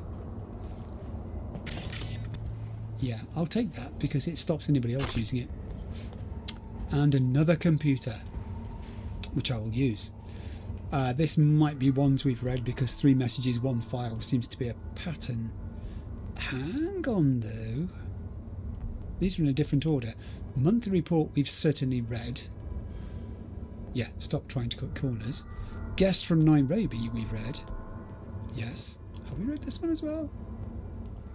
Tycho Terminal Modernisation Status from Sheena Malik, OA Member of the Board, to Kojo Kariuki, Senior Manager, OA North American Developments. Greetings. On behalf of the Board of Night City International and Translunar, I'd like to file a report on the progress of Tycho Terminal's modernisation, hereafter referred to as Terminal. Unfortunately, in violation of their contractual obligations, Corpbud, hereinafter referred to as the contractor, has repeatedly postponed the terminal's date of final acceptance. According to the contractor, the delays in schedule are caused by substandard construction materials and a shortage of workers. In light of the present situation, the board recommends temporarily increasing investment in the terminal's renovation while at the same time preparing to initiate legal proceedings against the contractor. Sincerely, Sheena Malik, Member of the Board, Night City International and Translunar. They want the job finished. So they're prepared to offer the carrot, but there will be a stick to follow by the sounds of it. Files confiscated. This one we've seen. Everyone needs to know what's being confiscated, apparently. Okay. We are out of this with a better rifle in our hands. We have a bin. We don't need to use it. This room doesn't lead anywhere else other than the server room, so we can go back downstairs and cross to the exit we were meant to be using. But oh, just hurt my knee there. That was quite harsh. Also, understairs area. What's here today? Ooh, hello. Sneaky. Good place to put them. I like it. Alright. Now let's cross the room to that darned elevator. It's got to be in there, hasn't it? Is there any way for me to get into that room up there? That's something I have not explored and maybe should. So just hang on a second. Clearly not that way. Haven't been in here. Can I jump? Yes, I can. Can I look down and grab those components? Yes, I can. Oh, we do have stairs. How enticing. Also, we have a back room here, which is junk, essentially. But yeah, let's take those stairs. There is an element of deja vu here. I do realise this. One staircase looks very much like another. You go down it, it looks one way. You go up it, it looks a different way again. You find yourself entering areas that you may have been in before. But what you're looking for are the people who occupy these areas and who now do not.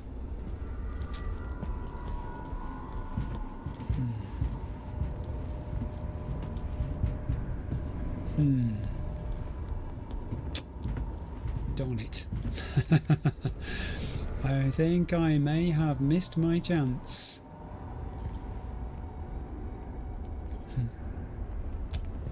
Okay, let's go this way. Back down, and then I'm going to find my elevator that I am meant to be using. Which is over there. Bodies. Always bodies, but most of them have already surrendered that which they were going to give me. Okay, here we go then. Area hostile. Door is open. We have a down, we have an up. The down is going to take us where we've been before. Indeed The up is going to take us where we're being told to be. I want the elevator to the roof. This has been incredibly harsh on the body. Alright. So no door there. Route is this way. Let's be careful now.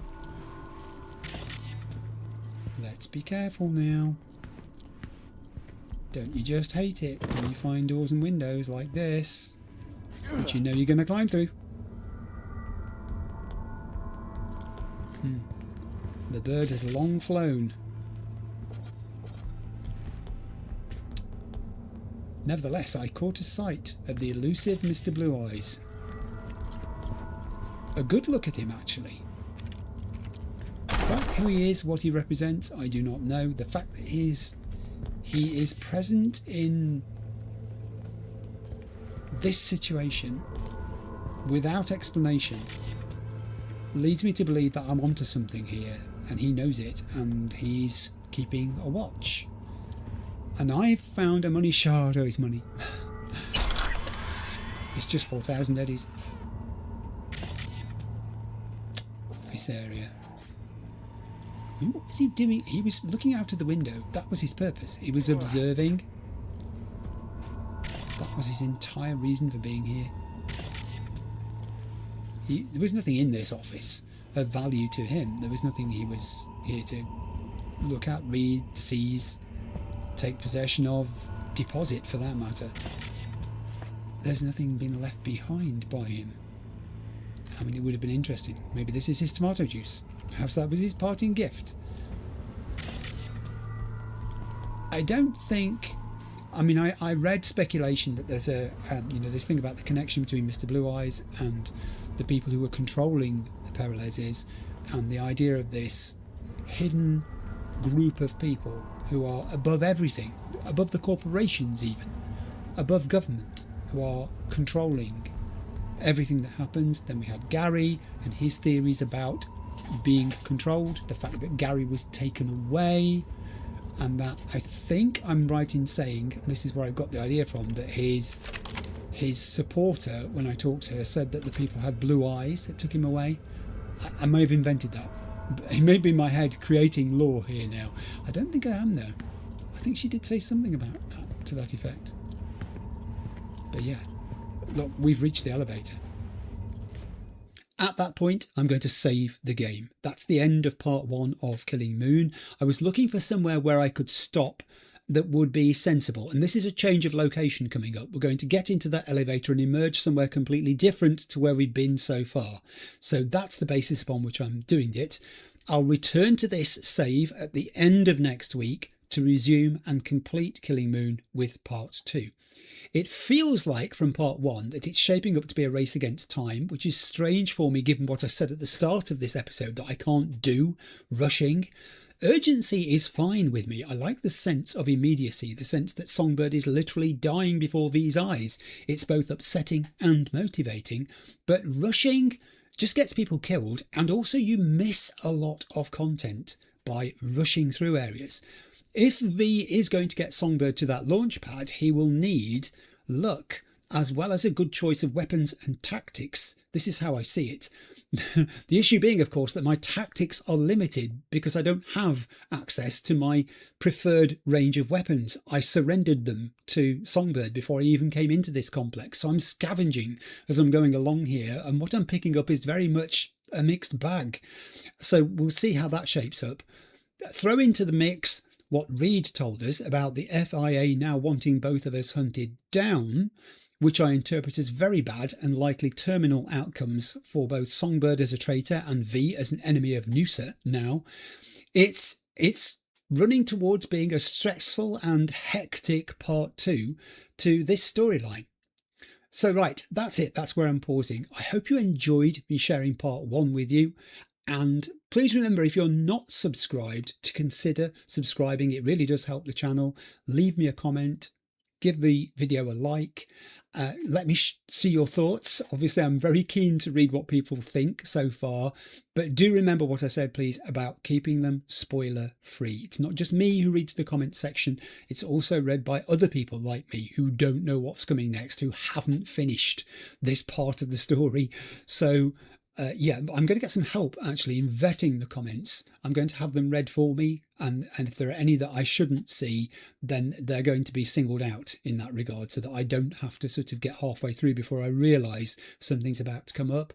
I am pretty good at doing that, actually. I'm pretty good at spotting where a comment is turning a corner that I don't want to see around, and I stop and generally say to people, I stopped reading at this point but I've left your comment there for others to see. But I put my comment in as a warning to other first-timers that the comment that I'm responding to did turn that corner, if you see what I'm saying. Yeah, I'm going to got help coming with that this week. So, because it's really important to me that I don't know, that I keep this absolutely pristine heading into part 2 of Killing Moon. That's it. Thank you for watching, and I'll look forward to your comments, and I'll see you for the conclusion of Killing Moon next Sunday. Have a great week. Bye for now.